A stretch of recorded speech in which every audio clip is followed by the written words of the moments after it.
जिस आदमी ने मेरे मांग में सिंदूर भरा, उस आदमी को मैं लास्ट तक देख नहीं पाई।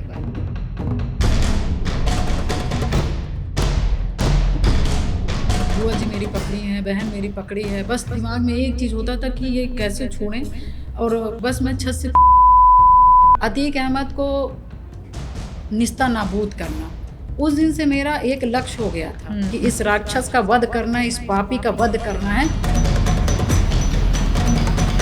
आपने मुख्यमंत्री योगी आदित्यनाथ को धुरंधर मुख्यमंत्री क्यों कहा? मजबूत हैं, अपने बातों में अडिग रहते हैं, वो निडरता के साथ आगे बढ़ते हैं। अखिलेश यादव से डर लगता है? देखिए, मैं ये कह सकती हूँ कि इनके सरकार से डर लगता है। कौन सा ऐसा व्यक्ति है जो अतीक अहमद को अच्छा कह दे या उनसे हमदर्दी रखे? और हमदर्दी मुझे लगता है सबसे ज़्यादा समाजवादी पार्टी रखती है। आप सोचिए कि मुलायम सिंह जब प्रयागराज की धरती पे गए और जब अतीक अहमद के यहाँ गए, तो अतीक अहमद को जो कुत्ता था ब्रोनो, उससे हाथ मिलाने का काम किया। हजारों ऐसे परिवार होंगे जिनके पुत्र की हत्या हुई है, लाखों ऐसी स्त्रियां होंगी जिनके पति की हत्या हुई है, लाखों ऐसी बेटियां, हजारों ऐसी बेटियां होंगी जिनको सिर्फ इसलिए उनके साथ दुष्कर्म किया गया कि वो सुंदर थी। राम मंदिर के लिए तुमको बात ही नहीं करना चाहिए। ये सनातन को तो मानने वाले नहीं हैं, ये सनातन को तो मानने वाले नहीं हैं। और सनातन को मानने वाला व्यक्ति उस सरयू नदी को लाल होते हुए नहीं भूल पाया। आपके अंदर एक खौफ पैदा नहीं हुआ कि आप क्या करने जा रही हैं? आपकी जिंदगी के साथ एक बड़ा खिलवाड़ हो सकता था। कि गलत करूंगी नहीं, मगर गलत मेरे ऊपर होगा तो मैं होने भी नहीं दूंगी। आप जब लड़ेंगे तो या आप हारेंगे या आप जीतेंगे। जीतेंगे तो आपकी पीठ थपथपाई जाएगी, हारेंगे तो आपको सीख मिलेगी। वो मंजर कितना आपके लिए पीड़ादायक था जब आप देख रही हैं घर में इतने लोग आ रहे हैं, चीख रहे हैं, रो रहे हैं? मैं बहुत रो रही थी, चिल्ला चिल्ला के। बहुत एक चीज़ दिमाग में आया कि इसने सब कुछ मेरा ख़त्म किया है, पहले मैं उसका ख़त्म करूँगी। अतीक अहमद और राजूपाल, ये कहा जाता है कि एक समय पर बहुत अच्छे दोस्त भी हुआ करते थे। नहीं, ये एकदम गलत है। अखिलेश यादव या मायावती, एक नेता जिनसे आप आज भी नाराज हैं। राजनीति में सबसे बड़ा धोखा आपको किसने दिया? पूजा पाल के ऊपर अगर वेब सीरीज बने तो उसका नाम क्या हो? ब्लैक।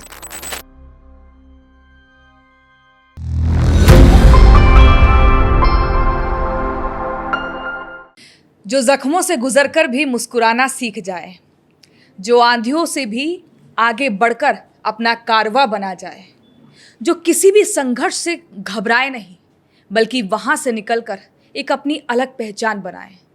ऐसे लोग सिर्फ एक चेहरा नहीं होते बल्कि जीती जागती हौसले की मिसाल होते हैं। और आज द प्रियंका शो में एक ऐसी ही शख्सियत मौजूद हैं जिन्होंने संघर्ष को अपनी पहचान बनाया और राजनीति को अपनी जिम्मेदारी बनाया। बहुत बहुत स्वागत है उत्तर प्रदेश के कौशाम्बी जिले की चायल सीट से विधायक पूजा पाल जी का। कैसी हैं पूजा जी आप? जी अच्छी हूँ। अब तो आपको बीजेपी ने एक बड़ी जिम्मेदारी दे दी है, प्रदेश उपाध्यक्ष बना दिया है, तो क्या हम ये समझें कि हम आगामी मंत्री जी से बात कर रहे हैं, या ये माने कि 2027 में मंत्री बनने की सीढ़ी यहाँ से तैयार हो चुकी है? देखिए, मैं बीजेपी के लिए यही कह सकती हूँ कि बीजेपी एक कार्यकर्ता आधारित पार्टी है और यहाँ पर मेहनत जिनको मेहनत करनी आती है, जिनको त्याग करना आता है, और जो जुझारू हैं, जो हिम्मती हैं और जो काम करने में लगन रखते हैं, तो उनको कहीं ना कहीं बीजेपी उनके संघर्षों को, उनके त्याग को देखती है। और कहीं ना कहीं आपके अंदर वो क्षमता है, वो काबिलियत है, वो हौसले हैं, तो कहीं ना कहीं आपको मौका मिलता है। और मैं ये कह सकती हूँ कि बीजेपी एक ऐसी पार्टी है जहाँ पर एक बूथ से लेकर के, शक्ति केंद्र से लेकर के, मंडल और क्षेत्रीय ये जो है पद जो बनते हैं, वहाँ से लेकर के मुझे लगता है कि आप मुख्यमंत्री और प्रधानमंत्री की कुर्सी तक में भी तय कर सकते हैं। तो बीजेपी के लिए मैं यही कह सकती हूँ कि यहाँ पर कार्यकर्ता पार्टी आधारित पार्टी है, तो इसलिए यहाँ पर आपकी मेहनत को देख करके ही तो ही आपको वो किया जाएगा। तो मैं इसके लिए यही कह सकती हूँ कि मुझे तो नहीं मालूम कि मंत्री बनना है कि क्या बनना है, मगर हाँ, मैं यहाँ जहाँ तक मैं समझ पा रही हूँ कि जो हमारी पार्टी वो मेहनत और जुझारू ये चीज़ देखती है। आपने कुछ शब्दों का इस्तेमाल किया, जैसे त्याग बोला, हिम्मत बोला, जुझारू बोला, मेहनत बोला। मुझे लगता है कि इन सब की पर्याय आप ही हैं। जी। जीती जागती मिसाल है आप। आपका परिचय भी मैंने जो दिया, जी जी जी आपको प्रभावित तो किया होगा उस परिचय ने। जी जी, बिल्कुल बिल्कुल, बहुत बहुत प्रभावित किया। हाँ, ये कह सकती हूँ कि एक नॉर्मल फैमिली से होकर के उसके बावजूद भी जितना मैंने संघर्ष किया, शायद जल्दी कोई महिला लड़की नहीं कर पाती है। मगर मैं अपने संघर्ष में ये कह सकती हूँ कि मैंने जो महिलाओं के बारे में पढ़ा या उनके बारे में सुना, तो मैंने यही सुना है कि महिलाओं के अंदर बहुत शक्ति होती है, बहुत ताकत होती है, बहुत क्षमता होती है। यहाँ तक ये भी कहा कहते सुना है कि पुरुषों से भी ज़्यादा शक्ति होती है उनके अंदर। तो मैं यही कह सकती हूँ, शायद ईश्वर ने मुझे महिला ही बनाया है, तो शायद त्याग, तपस्या और संघर्ष इसीलिए मैं कर पाई, शायद मैं महिला हूँ। आपने कभी सोचा था कि जितनी कमज़ोर आप हो जाएंगी, अचानक से शादी के 9 दिन बाद, अमूमन ऐसा होता नहीं है कि आपके पति की हत्या कर दी जाए, वहाँ पर कहीं ना कहीं कोई भी व्यक्ति हो, कोई महिला हो, बहुत शून्य हो जाता है, और उस शून्य से एकदम शक्तिशाली बन जाना, कि आज उत्तर प्रदेश की राजनीति में पूजा पाल एक बड़ा नाम है। ये आपने कभी सोचा था ऐसा हो पाएगा? नहीं नहीं, कभी जीवन में भी नहीं सोचा था कि इस तरह का कभी मेरा जीवन होगा, कि मेरी शादी होगी और शादी के बाद 9 दिन के बाद मेरे पति की हत्या होगी, और 9 दिन के ही बाद एक ऐसी लड़की को जो सिर्फ स्कूल और कोचिंग का ही जीवन और सफ़र तय कर पाई हो, और एक बारगी जो मुझे लगता है राजनीतिक सबसे बड़ा काम होता है, अब वो करना पड़ेगा, ये मुझे कभी भी नहीं एहसास था, कभी भी मैंने सोचा नहीं था। मगर मैं ये कह सकती हूँ कि जो दुख मुझे मिले या जो चीज़ मुझसे छीनी गई, और या जो जनता का अधिकार था उस चीज़ को छीन करके कहीं ना कहीं हम लोगों को जो दुख दिया गया, और उस दुख को हम लोग ने जो शक्ति बनाई, उसी शक्ति के आधार पर आज हम लोग मजबूत हो पाए। जी। अब आप बीजेपी की सदस्य हैं, एक बड़ी संगठन की जिम्मेदारी आप निभा रही हैं। आपको लगता है कि टिकट इस बार आपको बीजेपी से मिलने जा रही है? कितनी आश्वस्त हैं आप 2027 के चुनाव में टिकट के लिए? देखिए, मैंने पहले ही कहा आपसे कि बीजेपी में मेहनत देखते हैं, आपका संघर्ष देखते हैं, और आपके अंदर काम करने की जो एक शक्ति होती है वो देखते हैं। तो ये भारतीय जनता पार्टी एक ऐसी पार्टी है जहाँ पर ये अपेक्षा रखना कि टिकट मिलेगा, क्योंकि टिकट के लिए कोई बात भी नहीं की जाती है और ये आश्वासन भी नहीं दिया जाता है जी। मगर हाँ, मैंने जैसे कहा पहले कि आपके अंदर क्षमता है, आपके अंदर काम करने का आपके अंदर शक्ति है, आपके अंदर जनता के प्रति आपके अंदर प्रेम है, उनके भावनाएं हैं, और आपको समाज सेवा करने का एक अच्छा वो है, तो भारतीय जनता पार्टी आपको ज़रूर मौका देती है। और जनता आपसे बहुत लगाव रखती है, बहुत प्रेम रखती है। जी, जनता का तो आशीर्वाद रहा ही है, क्योंकि उनके प्रेम के बिना तो पूजा पाल अधूरी है। अरे वाह, क्या बात है, बहुत गहरी बात आपने कही है। जी। आप बीजेपी की प्रदेश उपाध्यक्ष बन गई हैं, इसके बाद आपका पहला मिशन क्या है? देखिए, जो दायित्व मुझे मिले हैं उस दायित्व को निभाने के लिए मैं तैयार हूँ और हमेशा से तैयार रही हूँ। मुझे जो दायित्व मिले हैं आज, जो भारतीय जनता पार्टी का, और हमारे जो माननीय प्रधानमंत्री जी हैं, योगी आदित्यनाथ जी हैं, जो बीजेपी की जो नीतियां हैं, जो सरकार की योजना हैं, उसको कैसे हम अपने उत्तर प्रदेश की जनता के एकदम निकट ले जाएं, उनको ले जा कर के उनको बताएं कि उनके लिए इस सरकार में क्या क्या सरकार ने किया है, उनको उनके नीतियों को, उनके योजनाओं को बताने का काम सबसे प्रथम करना है। और जो और क्योंकि मैं पाल समाज से हूँ, तो मैं अपने पाल समाज के भी बीच में कहीं ना कहीं जाती हूँ, और जो सरकार की योजनाएं हैं, जो बीजेपी की नीतियां हैं, और जो वास्तव में जो हमारे पिछड़े और अति पिछड़े समाज के जो लोग हैं, उनको वास्तव में कैसे भारतीय जनता पार्टी ने सम्मान दिया है, कैसे उनको आगे और ले जाएंगी, और हमारे अति पिछड़े और पिछड़े समाज के लिए भारतीय जनता पार्टी क्या सोच रही है, ये सारी नीतियों को हम अपने लोगों के बीच में जाते हैं, बताते हैं, उनके बीच में रखने का काम करते हैं और जोड़ने का काम करते हैं। अखिलेश यादव बार बार पूछ रहे थे, आपका नाम लेकर मंच से लोगों के बीच में हंसी के ठहाके लगा रहे थे और कह रहे थे कि बीजेपी में जाकर पूजा पाल को मिला क्या है, उनको क्या जवाब देना चाहेंगी आप?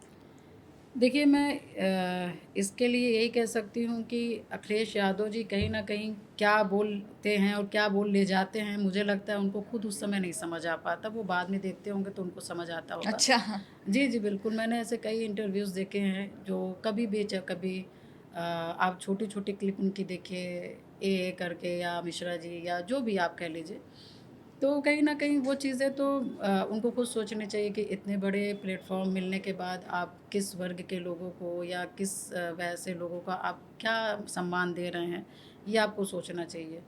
तो इसके लिए मैं यही कहना चाहूँगी कि मुझे लगता है कि उनको ज़्यादा चिंता हो रही थी, तो इसीलिए वो मेरे विषय पे ज़्यादा चर्चा उस बीच कर रहे थे। मगर मैं ये कह सकती हूँ कि भारतीय जनता पार्टी में मैंने सुना था कि महिलाओं का सम्मान होता है और महिलाओं को पार्टी सम्मान देती है। मगर जिस तरह से मैं पार्टी में आई, उसके बाद मैं जुड़ी, और उसके बाद राष्ट्रीय पार्टी ने मुझे प्रदेश उपाध्यक्ष बनाने का काम किया। तो ये जिस समय मैं प्रदेश की उपाध्यक्ष बनी, एक पिछड़े समाज की बेटी, एक पाल समाज की बेटी, इतने बड़े राष्ट्रीय पार्टी की प्रदेश उपाध्यक्ष बनती है, तो मुझे लगता है उस दिन अखिलेश यादव जी को जवाब मिल गया होगा, क्योंकि महिला को सम्मान करना आता तो अखिलेश यादव जी इस तरह का व्यंग न बोलते मेरे लिए।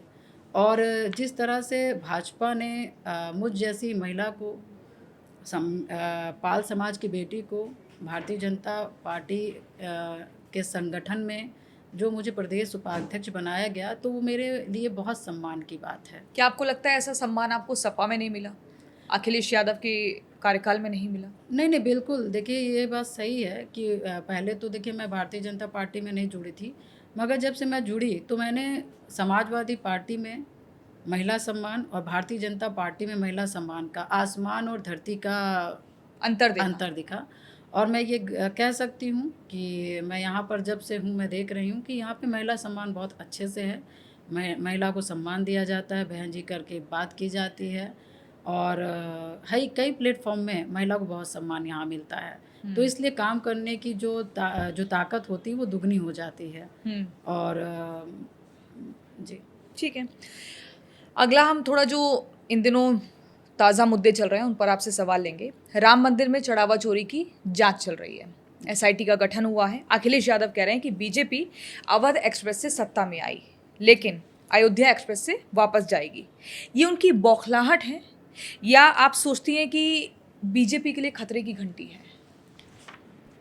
देखिए, इस प्रकार का जो अखिलेश यादव बयान दे रहे हैं वो बौखलाहट की वजह से ही दे रहे हैं, क्योंकि वो लगातार वो कई चुनाव से कहीं ना कहीं हार देख रहे हैं। और हार वो इसलिए देख पा रहे हैं क्योंकि उत्तर प्रदेश की जनता अखिलेश यादव को नकार चुकी है। और नकार इसलिए चुकी है क्योंकि उत्तर प्रदेश की जनता अब पुराने उत्तर प्रदेश को नहीं बनने देना चाहती है, क्योंकि अब जनता जो है वो माफियाओं वाला उत्तर प्रदेश नहीं देखना चाहती है। और जिस तरह से अखिलेश यादव जी कह रहे हैं कि एक्सप्रेस की वो बात कर रहे हैं, तो मुझे लगता है कि अखिलेश यादव जी को इस तरह की बात ना ही करें तो अच्छी बात है, क्योंकि जो खुद जो उत्तर प्रदेश की जनता जिसे नकार चुकी हो, और जब राम भक्त लोगों को कहीं ना कहीं कुर्सी में बैठा चुकी हो, और लगातार कई वर्षों से चाहे वो लोकसभा का चुनाव हो, चाहे वो विधानसभा का चुनाव हो, भारतीय जनता पार्टी को बहुमत के रूप में उत्तर प्रदेश की जनता और देश की जनता ने बैठाने का काम किया। और ये मैं साफ साफ कहना चाहूँगी कि ये अखिलेश यादव जी की बौखलाहट ही है, जो उनसे आए दिन कोई ना कोई उल्टे सीधे जो वो बयान। मीडिया में बयान देते रहते हैं, वो उनकी बौखलाहट है, क्योंकि वो जान चुके हैं कि तीसरी बार भी उत्तर प्रदेश की जनता उनको नकारने वाली है और योगी जी को कुर्सी में उत्तर प्रदेश में बैठाने वाली है। पूजा पाल जी को भी कब लगा कि अखिलेश यादव को उत्तर प्रदेश की जनता बिल्कुल सिरे से नकार रही है, जनता मौका देने वाली नहीं है, क्योंकि आप तीसरी बार के लिए भी बहुत आश्वस्त हैं बीजेपी की जीत के लिए? आपको क्यों ऐसा लगता है और कब लगा आपको कि नकार रही है जनता? देखिए, क्योंकि जो अखिलेश यादव जी की जो मैंने नीतियाँ देखी, वो नीतियाँ बनाते तो कुछ और हैं, मगर चुनाव आते आते वो कहीं ना कहीं अपने लोगों से घिर जाते हैं, और कहीं ना कहीं जो पॉलिटिक्स के लिए अच्छा नहीं है, पार्टी के लिए अच्छा नहीं है, और जो उत्तर प्रदेश की जनता के लिए अच्छा नहीं है, वो चुनाव आते आते ऐसे लोगों, ऐसे प्रत्याशियों को उतारने लगते हैं, ऐसे विचारधारा के लोगों की बात सुनने लगते हैं, जो वास्तव में चुनाव में जो उत्तर प्रदेश की जनता के लिए अच्छी नहीं होती है, और ऐसे लोगों से घिर जाते हैं, जो कहीं ना कहीं वो मतलब ऐसे लोग से घिर जाते हैं जो कि चुनाव के लिए सही नहीं होते हैं। लास्ट में ये है कि वो ऐसे लोग से घिर करके वो अपनी जो क्वालिटी होती है, जो अपने काम करने की क्षमता होती है, वो भूल जाते हैं। मतलब आप कह रही हैं कि अखिलेश यादव की कथनी और करनी में फर्क है बहुत अंतर, हाँ, वो कहते कुछ और हैं और करने कुछ और लगते हैं। और उनकी कोई रणनीति ठोस नहीं है।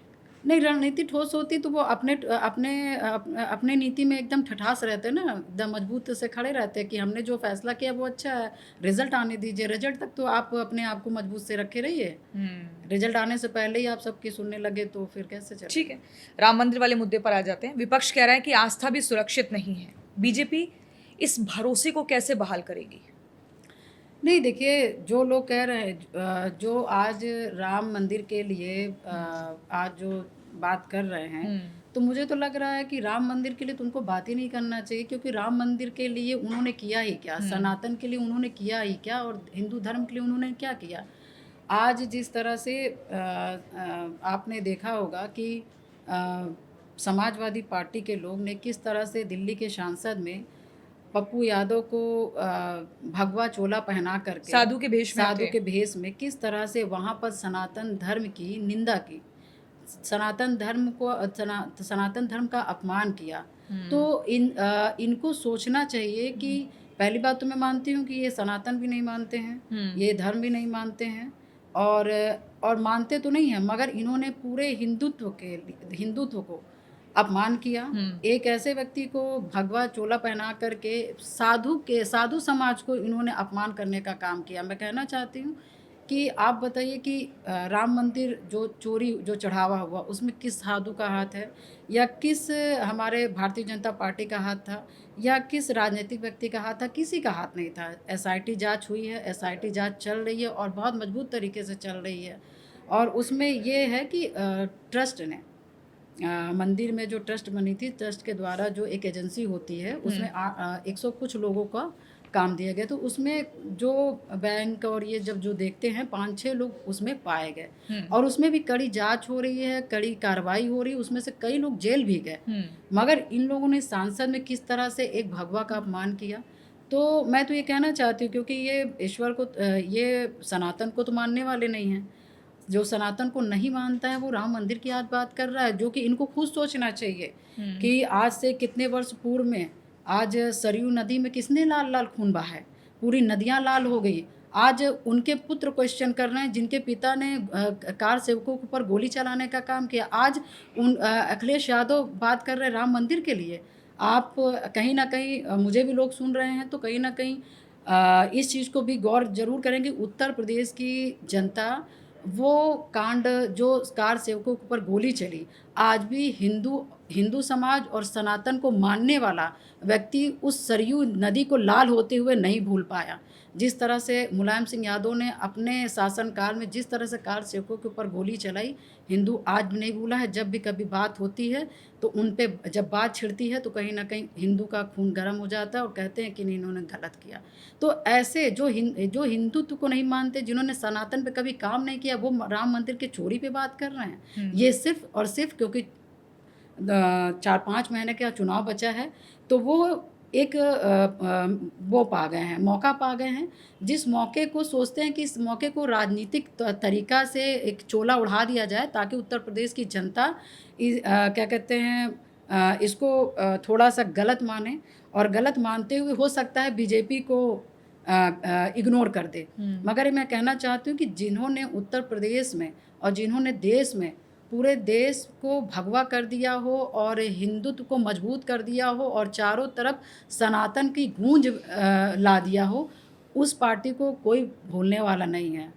उस पार्टी को कोई भूलने वाला नहीं है, और आने वाले समय में बीजेपी और मजबूत से खड़ी होगी। और इनको अचानक से राम याद आ जाते हैं, राम मंदिर याद आ जाता है। अभी आपको याद होगा प्रेस कॉन्फ्रेंस में अखिलेश यादव ने हनुमान और राम रूपी जो कलाकार आए थे उनको 51 हज़ार रुपये भेंट किए। जी जी, बिल्कुल। मैंने भी आपसे कहा ना कि अखिलेश यादव जी अपने बात पे ही नहीं टिके रहते हैं। हाँ, अपने बात पे नहीं टिके रहते हैं। अब जब चुनाव आया है तो उनको राम जी याद आने लगे, उनको हनुमान जी याद आने लगे। इससे पहले ना उन्हें हनुमान जी याद आते हैं, ना राम जी याद आते हैं। तो अब देखिए उत्तर प्रदेश में कहीं ना कहीं वो हिंदू को दिखाना चाहते हैं कि हम भी भगवान को मानने वाले हैं, हम भी ईश्वर को मानने वाले हैं, हम भी राम को मानने वाले हैं, हम भी हनुमान को मानने वाले हैं। भले ही श्री राम जी क्या एक के हैं क्या? श्री राम जी क्या सिर्फ मेरे हैं क्या? तो जब अयोध्या में जो श्री राम जी बैठे हैं, जो अयोध्या में श्री राम जी बैठे हैं, क्या वो उनके नहीं हैं? मानिए तो उनके हैं, मगर कहीं ना कहीं सिर्फ राजनीति के कारण या अपने जो भी कारण उनका हो कि पूरी दुनिया, अयोध्या जो मंदिर बनी, दुनिया देश के लोग खुश हुए कि आज हजारों साल पहले जो एक विवाद था, हाँ, सुप्रीम कोर्ट के उससे आदेश होकर के आज राम मंदिर बनने का काम हुआ। दुनिया के लोगों ने जा कर के श्री राम जी को देखा कि हम छोटे से राम लल्ला को देखते थे और झोपड़ी में राम लल्ला को देखते थे, आज विशालकाय रूप में आज मंदिर बन गया। हम अपने बड़े विशालकाय रूप में हम अपने राम जी को देखेंगे। दुनिया ललाई थी, हम लोग अपने घर में बात करते थे तो दुनिया की कहानी सुनाई जाती थी, हम भी लोग सुन करके कहीं ना कहीं मन में लगता था कि कब ऐसा मौका मिलेगा। जब मौका मिला तो हम तो गए, मगर मौका मिला विधानसभा के अंदर तो हम लोग विधायक लोग गए, मगर यही अखिलेश यादव कितना दूर हो गए अयोध्या, ना अपना गए ना अपने विधायकों को जाने दिए। तो आज जब उस समय राम जी नहीं याद है, जिस समय अयोध्या में दर्शन लोग कर रहे थे, हुजूम लग रही थी, भीड़ लग रही थी, और आज जब चुनाव को 4 महीने बचे तो आज राम जी को भी अपने कार्यालय में। अच्छा, एक और चीज़ अभी याद आई, ये आप समाजवादी पार्टी का काफ़ी लंबे समय तक हिस्सा रही हैं, आप विधायक रही, ये बताइए अखिलेश यादव ये फुल फॉर्म क्यों चेंज कर देते हैं? पीडीए मतलब पिछड़ा दलित और अल्पसंख्यक था, अचानक से पंडित बोलने लगे। अब पंडितों को साधने में नहीं, आपने गौर नहीं किया है। हाँ। ये जब से पीडीए बनाए हुए हैं, हाँ, तब से पीडीए जो है वो सही रूप में पीडीए बना ही नहीं पाए हैं। वो अपने अकॉर्डिंग जहाँ भी जाते हैं, हाँ, जहाँ जिस समाज की संख्या ज़्यादा देखते हैं या जिस समाज का घटना देखते हैं या किसी वर्ग विशेष का देखते हैं, तो वहीं पे वो अपने पी को चेंज कर देते हैं, पीडीए को चेंज कर देते हैं। हाँ। कहीं पे पिछड़ा बताएंगे, कहीं पे कुछ बताने लगेंगे, कहीं पे, और उसके बाद अभी आपने जो 2 दिन पहले की बात देखी, कहीं कहीं पे वो पंडित बताने लगे। तो जहाँ तक इनके पीडीए को मैं समझ पाई हूँ, ये पीडीए को मजबूत तरीके से, मैंने कहा ना कि ये बात पे अपने कायम नहीं रहते हैं, तो ये पीडीए को भी कायम नहीं रख पा रहे हैं। समय समय के साथ और जगह जगह के साथ वो अपने पीडीए को बदल देते हैं। पीडीए को इसलिए बदल देते हैं कि जहाँ जाते हैं, देखिए अब यही है ना कि आप पीडीए पे काम कर रहे हो तो पीडीए पे मजबूत रहिए। आप पिछड़े का नाम दे रहे हैं और आगे जाकर के पी को किसी और को बना दे रहे हैं, तो कहीं ना कहीं क्या ये पिछड़े समाज के साथ अन्याय नहीं है, धोखा नहीं है? आज आप उनके बीच जा रहे हो तो पिछड़ा कह रहे हो। अब पंडितों की याद आ गई, अब पंडितों की याद हो गई। अब कल आप पिछड़ों को लेकर के सरकार बना देंगे, उसके बाद पिछड़ों का वोट भी ले लेंगे, उसके बाद फिर कहेंगे कि नहीं ये तो पंडित का वो है। तो आप पिछड़े को दे पाएंगे कि पंडित को दे पाएंगे? तो आप किसी को नहीं दे पाएंगे। तो आप पिछड़ों और पंडितों को बता दो कि अखिलेश यादव आपके साथ कर क्या रहे हैं। देखिए मैं तो यही कहना चाहूँगी कि अखिलेश यादव जी अपने बात पे कायम नहीं रहते हैं, और इस चीज़ का जीता जागता उदाहरण कई कांड हैं, जैसे बहुत से चीज़ें हैं। और पीडीओ को तो इन्होंने एक खिलौना बना करके रखा है या मजाक बना कर रखा है।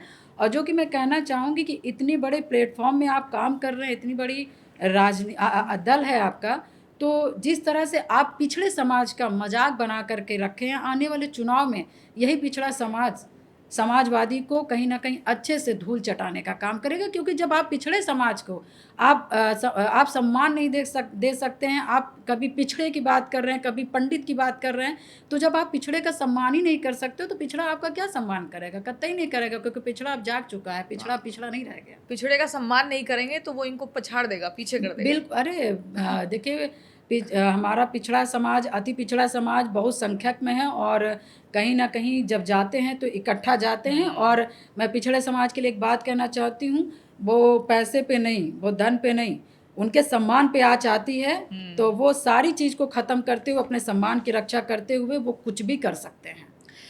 पूजा पाल जी, आपने राजनीति में उस दौर में कदम रखा जब एक दौर था अतीक अहमद का, उस इलाके में एकदम तूती बोलती थी, दबदबा था ज़बरदस्त। जी जी। आपके अंदर एक खौफ पैदा नहीं हुआ कि आप क्या करने जा रही हैं? आपकी ज़िंदगी के साथ एक बड़ा खिलवाड़ हो सकता था। वो हिम्मत कहाँ से आई कि आपने सीधे अतीक अहमद को चुनौती दी? देखिए, इंसान घटना से इंसान को मजबूत बना देता है। और फिलहाल मेरा अपना रहा है कि मेरा नेचर ये है कि मैं गलत काम से डरती हूँ, मगर गलत कार्य करने वाले लोगों से मैं कभी नहीं डरती हूँ। शुरू से या तब जब आपके साथ अन्याय हुआ? नहीं, नेचर तो कुछ है शुरू से ऐसा कि गलत करूँगी नहीं, मगर गलत मेरे ऊपर होगा तो मैं होने भी नहीं दूंगी। अपने आँख के सामने किसी के साथ नहीं होने देती हूँ। तो फिर जिस लड़की ने हमेशा ये सोच करके रखा हो अपने मन में, और कई जगह मैंने चीज़ों को देखा भी, तो फिर उसके जीवन में जब गलत कोई कर रहा हो तो उसको कैसे इंसान बर्दाश्त कर लेगा। और तो इसलिए मैं कहना चाहूँगी कि देखिए, डर से इंसान कमज़ोर होता है और निडर से आदमी मजबूत होता है। तो इंसान को निडर होना चाहिए, क्योंकि जब आप निडर होंगे तो आप कहीं ना कहीं किन्हीं न किन्हीं परिस्थितियों से आप लड़ने का काम करेंगे। और आप जब लड़ेंगे तो या आप हारेंगे या आप जीतेंगे तो आपकी पीठ थपथपाई जाएगी, हारेंगे तो आपको सीख मिलेगी। और इसी को मैंने जीवन में वो किया है, और इसी से मैं आगे बढ़ी हूँ। और रही बात डर की, तो डर मुझे कभी नहीं लगा, और शायद इसी वजह से रहा है कि अतीक अहमद को कभी मैंने अतीक अहमद और माफिया अतीक अहमद नहीं समझा। बस मैंने ये समझा कि ये बंदा है, इस बंदे ने गलत किया है, और इस बंदे ने मेरे साथ गलत किया है, और इस बंदे ने मेरे पति की हत्या किया है, और हत्या करके मेरे पति की लाश तक नहीं दी गई। तो इसलिए मुझे डर नहीं लगा और मैंने हमेशा लड़ने का काम किया। उस तकलीफ़ ने आपको और मजबूत किया? देखिए, तकलीफ़ तो इंसान को तोड़ता है, कहीं ना कहीं मैं भी टूटी, मगर जो राजू पाल जी की सोच थी, क्योंकि मैंने जब मेरे पति की हत्या हुई तो मैंने एक मंज़र देखा कि मेरे सामने हज़ारों लोग हैं, रो रहे हैं, और रो रहे हैं, चीख रहे हैं, चिल्ला रहे हैं, परेशान हो रहे हैं, मगर कहीं ना कहीं मेरे कान में एक आवाज़ और जाती थी कि अतीक अहमद को अब कोई नहीं हरा सकता, अब अतीक अहमद को यहाँ से कोई नहीं हरा सकता। और अतीक अहमद अब तो मतलब मान के चले कि अब तो अतीक अहमद को कोई कमज़ोर नहीं कर सकता, क्योंकि अतीक अहमद ने राजू पाल की हत्या कर दी। बताओ, वो राजू पाल की हत्या कर दी जो राजू पाल हमेशा मतलब लोगों के लिए खड़ा रहता था, और यहाँ तक इतना मतलब करते करते लोगों के लिए आज इतना मतलब लोगों के लिए इतना किए कि आज अतीक अहमद से भी लड़े, और अतीक अहमद से लड़ते हुए अपने प्राण की आहुति दे दी। अब कौन लड़ेगा? तो मुझे ये नहीं समझ आया कि लाखों लोग, हज़ारों लोग रो भी रहे हैं, और अतीक से तकलीफ़ भी है, अतीक से परेशान भी हैं, मगर ऐसी क्या वजह है जो अतीक अहमद से लड़ नहीं पा रहे हैं? तो उस पे जो मुझे समझ आया, तो मुझे ये समझ आया कि अतीक अहमद से सब लड़ना चाह रहे हैं, मगर कहीं ना कहीं कोई पुत्र के मुंह में, कोई पुत्री के मुंह में, कोई धन दौलत के मुंह में, कोई ज़मीन के मुंह में, कहीं ना कहीं परिवार के मुंह की वजह से अतीक अहमद से कोई लड़ने की चेष्टा नहीं रख पाई। और इस वजह से एक अतीक को, एक चकिया अतीक को, एक अतीक अहमद को एक सांसद अतीक अहमद तक पहुंचाने का काम किया, मगर लड़ने का काम वो हिम्मत नहीं रख पाए। तो शायद यही सब कारण है जो मैंने सुना। और जिस तरह से अतीक अहमद का मतलब जिस तरह से वो था, तो मेरे मन में यही ख्याल है, क्योंकि मेरी तो दुनिया देखिए ख़राब हो चुकी थी, ख़त्म हो चुकी थी। क्योंकि जिस दिन मेरे पति की हत्या हुई, मेरे पास पाने खोने के लिए कुछ नहीं बचा। और बहुत सी चीज़ें मैं सोच रही थी। तो मुझे लगा कि इस जीवन को अपनी जो राजूपाल की जो जनता है, जो रो रही है, जो तकलीफ़ में है, जो परेशान में है, उनके काम पे लगा दिया जाए। और काम क्या है? अतीक अहमद से मुक्ति पाना, अतीक अहमद को कुर्सी से हटाना, अतीक अहमद को निस्ता नाबूद करना। उस दिन से मेरा एक लक्ष्य हो गया था। उसके फिर कहीं न कहीं जो मैंने जो सोचा, उसी लक्ष्य के साथ-साथ मैं अपने रास्ते में चलने लगी। और कहीं न कहीं जनता और लोगों के स्नेह प्रेम से कहीं न कहीं अतीक अहमद दिन पे दिन कमज़ोर होता गया। और मैं आपसे कहना चाहूँगी कि 2005 में जब राजूपाल जी की हत्या हुई, हत्या के दिन से 2005 से लेकर के अतीक के मरने तक अतीक अहमद न सांसद बन पाया, न विधायक बन पाया। वो मेरा एक लक्ष्य था कि इसी कुर्सी में बैठ करके, इसी कुर्सी की ताकत से बैठ करके ये हज़ारों अपराध करता है। हज़ारों माताओं बहनों की मांग सूनी कर दिया गया। हज़ारों माताओं के गोद सूनी कर दिए गए। हजार किसानों के ज़मीन छीन ली गई। हजार बेटी बहनों के साथ दुर्घटना मतलब रेप तक किए गए। तो ऐसे बहुत घटने करके इसी मतलब राजनीतिक कुर्सी की वजह से बचता चला आया। और बहुत जब जो समाजवादी सरकार थी, मुलायम सिंह बचाते चले आए, सिर्फ इसी विधायकी के कारण। तो मेरा एक संकल्प था कि आप रो मत। जो मुझसे लोग मिलने आते थे, मैं कहती थी रो मत, आप संकल्प लो कि इस राक्षस का वध करना है, इस पापी का वध करना है। और वो तभी हो सकता है जब आप मुझे मजबूत करेंगे और जब मैं मजबूत होंगी। तो जब मैं मजबूत होंगी तो कहीं ना कहीं इसकी कुर्सी छीनेगी, और इसकी जब कुर्सी छीनेगी तो कहीं ना कहीं इसकी पूंछ ख़त्म होगी, और जब पूंछ ख़त्म होगी तो कहीं ना कहीं ये बंदा कमज़ोर होगा। और जब ये कमज़ोर होगा तो कहीं ना कहीं जो आपके साथ ये करता आया है, कभी ना कभी ये इसके साथ भी होगा। और जो मैंने सोचा था, कहा था, वो सत्य हुआ। और आज मेरे कहीं ना कहीं क्षेत्र के लोग कहते हैं, कभी कभी कहते हैं कि विधायक जी आपके मुँह में सरस्वती है। तो इस तरह की चीज़ें हैं कि जनता ने मेरा साथ दिया। मैंने भी ईमानदारी से संकल्प लिया था और उस संकल्प के साथ मैं चलती रही। और कहीं ना कहीं मेरे शहर पश्चिमी की जनता का और उत्तर प्रदेश की जनता का ऐसे माफियाओं से मुक्ति मिलने का काम हुआ। आप एक बहुत ही साधारण परिवार से आती हैं। आपके पिता साइकिल बनाने का काम करते थे। आपने कभी सोचा था कि एक दिन आप सीधे सत्ता को और सिस्टम को टक्कर देंगी?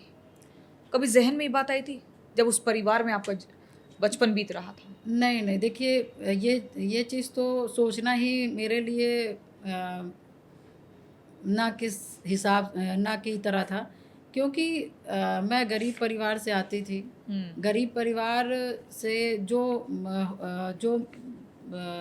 एक साधारण परिवार से आने के बावजूद एक परिवार को क्या मिलता है? भाई पिता अच्छे से खिला दें, पिला दें, सही से सेवा सत्कार कर दें, पढ़ा लिखा करके बच्चियों की शादी विवाह करके अपना एक कर्तव्य से वो हो जाते हैं।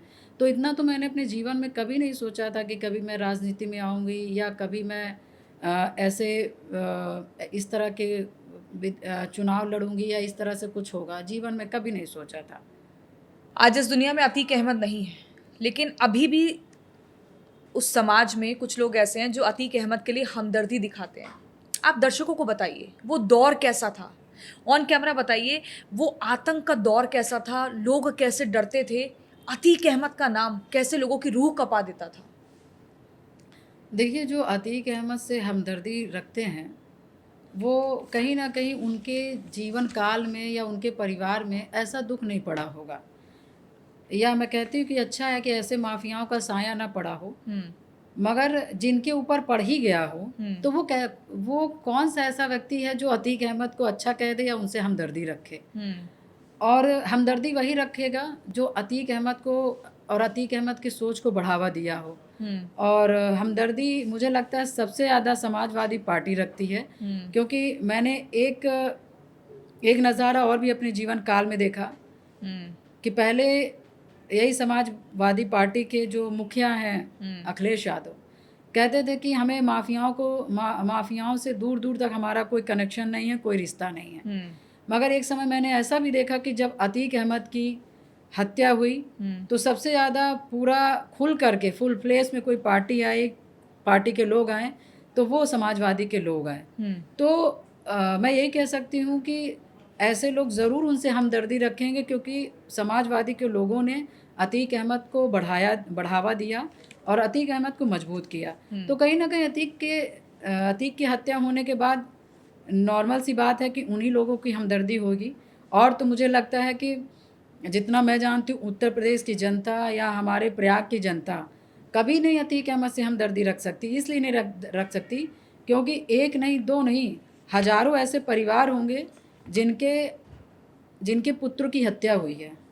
लाखों ऐसी स्त्रियां होंगी जिनके पति की हत्या हुई है। लाखों ऐसी बेटियां, हजारों ऐसी बेटियां होंगी जिनको सिर्फ इसलिए उनके साथ दुष्कर्म किया गया कि वो सुंदर थी। अच्छा। वो इलाहाबाद पढ़ने सिर्फ आई हैं, उनके साथ ऐसे ऐसे घटना हुई। ऐसे जो हमारे प्रयाग के ऐसे बहुत हजार किसान होंगे जिन किसान के पास ज़मीन है वो किसान रो रहा है। जो माफिया के पास कुछ नहीं था उनकी ज़मीन को हथिया करके वो आज मालिक बन बैठा है। तो जो हमारे प्रयाग के लोग हैं अतीक अहमद से कभी हमदर्दी नहीं रखे थे और ना कभी हमदर्दी रख सकते हैं, क्योंकि अतीक अहमद ने लोगों का सिर्फ छीना है, दिया नहीं है, लोगों का छीना है। तो जो छीनने वाले व्यक्ति से कोई हमदर्दी नहीं रख सकता। और ऐसे हजारों घटनाएं हैं। एक तो मैं जैसे पूजा पाल को तो लोग जान गए, पूजा पाल ने संघर्ष किया, अपनी लड़ाई को कहीं ना कहीं मंच से और मीडिया से साझा किया, तो पूजा पाल को हजार लोग जान गए। मगर ऐसी हजार पूजा पाल अभी उत्तर प्रदेश में हैं जिनको लोग चेहरे से, नाम से नहीं जानते, मगर उनको अतीक अहमद ने उन लोगों को परेशान किया था, उन बहन बेटियों, उन किसानों को परेशान किया था। आज मैं यही कहना चाहूँगी कि अतीक अहमद ने जिस तरह से लोगों को सताया है वो वही जान सकते हैं। आप ऐसे भाई, हमारी शादी 9 दिन हुई, 9 दिन के बाद एक इंसान को तरस आना चाहिए कि चलो वो हमारा दुश्मन है, वो हमसे चुनाव जीत गया है, मगर अभी तो उसकी शादी हो गई, मात्र 9 दिन शादी हुई है। चलो राजू पाल ने हमारी कुर्सी को छीन लिया, हाँ। जीत लिया, मगर उस लड़की ने क्या छीना? एक बार सोचता है इंसान।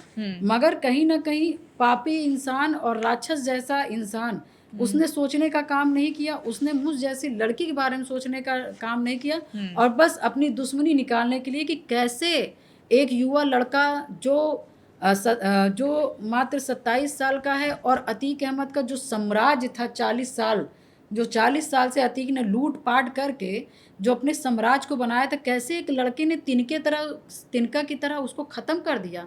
इस गुस्से के कारण मेरे पति की हत्या कर दी गई, और मेरे पति की हत्या करके 9 दिन, मेरी 9 दिन की शादी, आप सोचिए कि मेरे ऊपर क्या बीती होगी कि मेरे पति की लाश तक नहीं देखने के लिए जिस आदमी ने मेरे मांग में सिंदूर भरा, उस आदमी को मैं लास्ट तक देख नहीं पाई।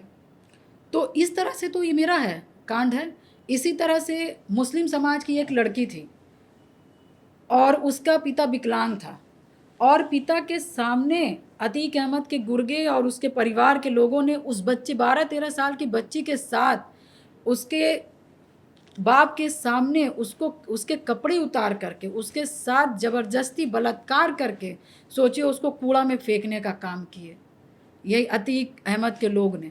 इसी तरह से एक हमारे झलवा की एक कुशवाहा समाज की हैं सूरजकली, उसके छोटे छोटे बच्चे थे, उसके 12 बीघे ज़मीन थे। अतीक ने बुलवाया और बुलवा कहता है कि कुशवाहा जी आप पूरी ज़मीन लिख दो। उस बेचारे ने डरते डरते लिख भी दिया, और लिखवा करके उस बेचारे को आप समझ लीजिए जैसे रजिस्ट्री करवाया, जैसे एग्रीमेंट करवाया, उस बंदे को वहीं से गायब कर दिया। आज 29 साल हो रहा होगा, आज तक उस औरत को ये नहीं पता कि मेरे पति को मार दिया गया कि मेरे पति आज तक जिंदा हैं कि कहाँ पे पड़े हैं। आप सोचिए।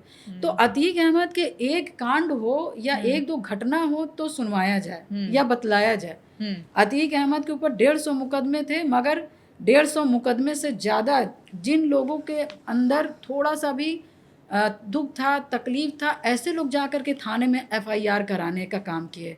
मगर जिनके अंदर डर था, ऐसे 1000 परिवार आज तक अतीक अहमद के खिलाफ FIR नहीं करा पाए। क्यों? क्योंकि उनको ये डर था कि ऐसा ना हो कि अन्य लोगों की तरह हमारे बेटे, हमारे भाई की हत्या हो जाए या गायब करवा दिया जाए। तो अतीक अहमद के ऊपर तो 150 मुकदमे थे, मगर उसके जो कारनामे थे गलत तरीके से, वो 1000 थे, वो नहीं लिखे गए। आप किन्हें पूछती हैं? मैं शिव जी को पूछती हूँ, मेरे आराध्य हैं। मैं 7 साल की उम्र से मैं शिव जी को पूछती हूँ। इसलिए आपने रुद्राक्ष भी पहना हुआ है? बिल्कुल, हाँ, क्योंकि आस्था है और क्योंकि मेरे घर में कोई नहीं है और कोई भी पुरुष घर पे नहीं है, और उसके बावजूद भी मैं यहाँ तक आ पाई क्योंकि राजनीति में छोटे बताते हैं प्रधानी चुनाव में बहुत मुश्किल होती है। और मैं पिछले 2005 से लगातार मैं राजनीति में हूँ, और कहीं ना कहीं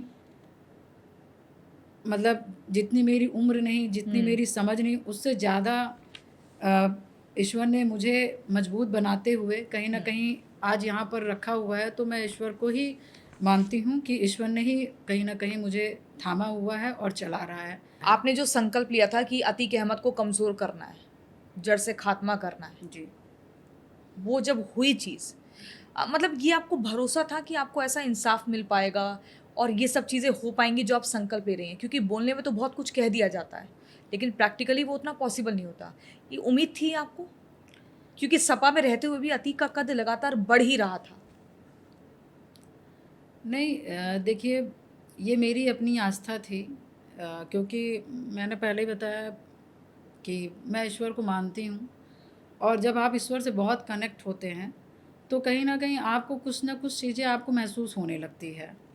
और मैं समझती हूँ कि वो चीज़ें मुझे समझ आती हैं कि आप जब ईमानदारी से आप अपने काम को कर रहे हो, उसमें आप कोई मिलावट नहीं कर रहे हो, और ईश्वर ने कहा है कि आप काम करते जाओ, फल की चिंता मत करना, कर्म करते जाओ, फल की चिंता मत करना। और बहुत ईमानदारी से जब मैं अपना काम कर रही हूँ और ईश्वर सत्य है, इस धरती पे ईश्वर सत्य है, तो कहीं ना कहीं जो मैंने ईमानदारी से काम किया है और करती आई हूँ और कर रही हूँ, तो कहीं ना कहीं वो ईश्वर सुनेगा। और वो ईश्वर जब सुनेगा तो कहीं ना कहीं आपको आपको न्याय देगा। और मुझे पता नहीं क्यों 100% यकीन था कि जिस तरह से भगवान ने मेरी परीक्षा ली है, और जिस तरह से मेरी जो सोच है कि मैं एक चींटी नहीं, मतलब मैं पैर भी रखती हूँ तो उसमें देखती हूँ कि चींटी ना दब जाए। तो ऐसी महिला के साथ भगवान ने इतना बड़ा क्यों किया? तो मुझे अपने पूरे उत्तर मिल जाते हैं कि शायद मैं मजबूत थी इरादों से, और भगवान ने सारी मोह माया को छीन करके राक्षसों का वध करने के लिए मुझे अपना जीवन दे दिया कि डरने वाली नहीं है। और अब ईश्वर अपने बहुत अच्छे, और जो कहते नहीं कि अ, जो जो बेटा अपने बाप से कंप्लेन नहीं करता, वही पिता अपने उस बेटे को बहुत अच्छा काम देता है और बहुत हार्ड काम देता है। तो ईश्वर ने भी मुझे बहुत हार्ड काम दिया है, इसलिए क्योंकि जानती है ये बिटिया मेरी कंप्लेन नहीं करेगी, और वो अपने जीवन का ध्येय समझ जाएगी कि मेरे जीवन का मतलब क्या है। तो वो मैं समझ चुकी हूँ कि जी। ईश्वर हमारा और हमारे विधायक जी का जन्म ऐसे पापियों का विनाश करने के लिए ही था। और पूजा पाल जी, आपकी राजू पाल से मुलाकात कब और कैसे हुई? देखिए, राजू पाल जी से मेरी मुलाकात उनकी सिस्टर थी, मामा की बेटी, मुठ्ठीगंज में रहती हैं, उषा पाल जी, उनके यहाँ हुई थी। और जैसे फर्स्ट बार देखना होता है, तो वो मुझे देखने आए थे, तो उस दिन मैंने उनको देखा था। और फिर उसके बाद से ही फिर शादी की बात मतलब चली, कि जैसे एक होता है ना लड़का लड़की पसंद कर लें, तो उस समय तो शायद लड़के ही पसंद करते थे। तो विधायक जी उस दिन मुझे देखने आए थे, तो उसी के बाद से फिर हमारी सगाई की बात उठी और फिर उस दिन के बाद से फिर मतलब उसी दिन कितने दिन मैंने- बाद शादी उसी की? उसी दिन के बाद से फिर मैंने उनको जाना। कितने दिन बाद फिर तब शादी हुई? शादी मान लीजिए 4-5 महीने बाद, हम्म। 4-5 महीने बाद। आपकी लव मैरिज हुई है? नहीं, लव मैरिज नहीं है, अरेंज मैरिज है। अरेंज मैरिज हुई थी? अरेंज मैरिज है। इधर से मेरी बुआ ने मतलब रिश्ता रखा था और उधर से उषा दीदी उनकी मामा की लड़की। ठीक है। 25 जनवरी 2005 यही वो दिन था जब राजू पाल की बेरहमी से हत्या कर दी गई थी। उस दिन के बारे में थोड़ा हमारे दर्शकों को बताइए। उस दिन आप कहाँ थी और आपको ये खबर कितनी देर बाद मिली? देखिए 25 जनवरी को विधायक जी नॉर्मली घर में थे। उस दिन उनकी तबीयत भी सही नहीं थी, मगर उन्हें अतीक के गुर्गों के ही द्वारा एक हमारे मोहल्ले में एक निषाद समाज का बच्चा था, उसकी हत्या कर दी गई। और हत्या करके ये प्लान किया गया कि वैसे तो मतलब प्रशासन राजूपाल जी को मना कर रही कि आप मत निकलो, मगर इस तरह का चक्रव्यूह रच करके कहीं ना कहीं उसको बाहर बुलाया जाएगा। और वो ऐसे घटनाओं में और ऐसे दुख में तकलीफ़ में राजूपाल जी की आदत थी, वो जाते थे, बाहर जाते थे, अपने लोगों के दुख में खड़े होते। तो उस बच्चे के भी मिट्टी में उस दिन गए हुए थे, मर्चरी जिसको बोलते हैं, गए हुए थे, उसके जल्दी पोस्टमार्टम हो जाए। उसके परिवार के लोग घर पे आए थे, तो उसी के लिए विधायक जी बाहर निकले थे। और उस दिन मैं अपने ससुराल में थी। नॉर्मली जैसे महिलाएं अपने घरेलू काम करती हैं, मैं भी अपना सुबह का खाना वाना बना के साफ़ सफाई करके विधायक जी के लिए कुछ चीज़ें मैं कर रही थी। तो उसी के बाद ही मुझे पता चला कि मैं कुछ घर का ही काम कर रही थी, तो एक लड़का आया हमारे परिवार का ही, तो बताने लगा कि भाभी ऐसा ऐसा मैटर हुआ है और अतीक और अशरफ और उसके लोगों ने गाड़ी को चारों तरफ से छेक करके भैया के ऊपर गोली चला दिए हैं और उनको काफ़ी गोली लग गया है और पूरा लहूलुहान है और इस तरह की घटना हो गई। तो मगर पता नहीं क्यों जैसे क्योंकि 2 बार घटना राजू पाल जी के ऊपर हो चुकी थी, तो ऐसा लग रहा था कि नहीं इस तरह का तो घटना नहीं हुआ होगा, हुआ भी इस तरह का है तो शायद बच जाएंगे। और मुझे नहीं वो लग रहा था। मगर जब घर में भीड़ बढ़ने लगी, धीरे धीरे भीड़ बढ़ रही है, कुछ लोग का चेहरा मैं देख रही हूँ एकदम उतरा है, कुछ रोने की एकदम उसमें है, कुछ लोग रो रहे थे, तो काफ़ी ऐसे धीरे धीरे भीड़ बढ़ती गई। तो मुझे मुझे थोड़ा थोड़ा वो होने लगा कि कहीं जो ये लोग कह रहे हैं सही तो नहीं है। तो कहीं ना कहीं मन तो विश्वास नहीं मान रहा था कि राजू पाल जी की हत्या हो गई है या वो ख़त्म हो चुके हैं।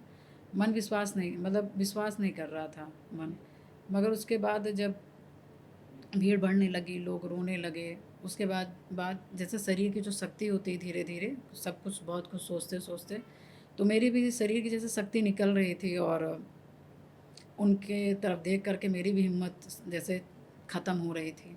फिर लास्ट में ये हुआ कि हम लोग भागे दौड़े, तो पता चला कि डेड बॉडी वहाँ हॉस्पिटल की तरफ चली गई। फिर हम लोग भाग दौड़ के उधर गए। उसके बाद फिर ये हुआ कि ख़त्म हो चुके हैं, मर्चरी जा चुकी है, तो फिर उधर तरफ भागे।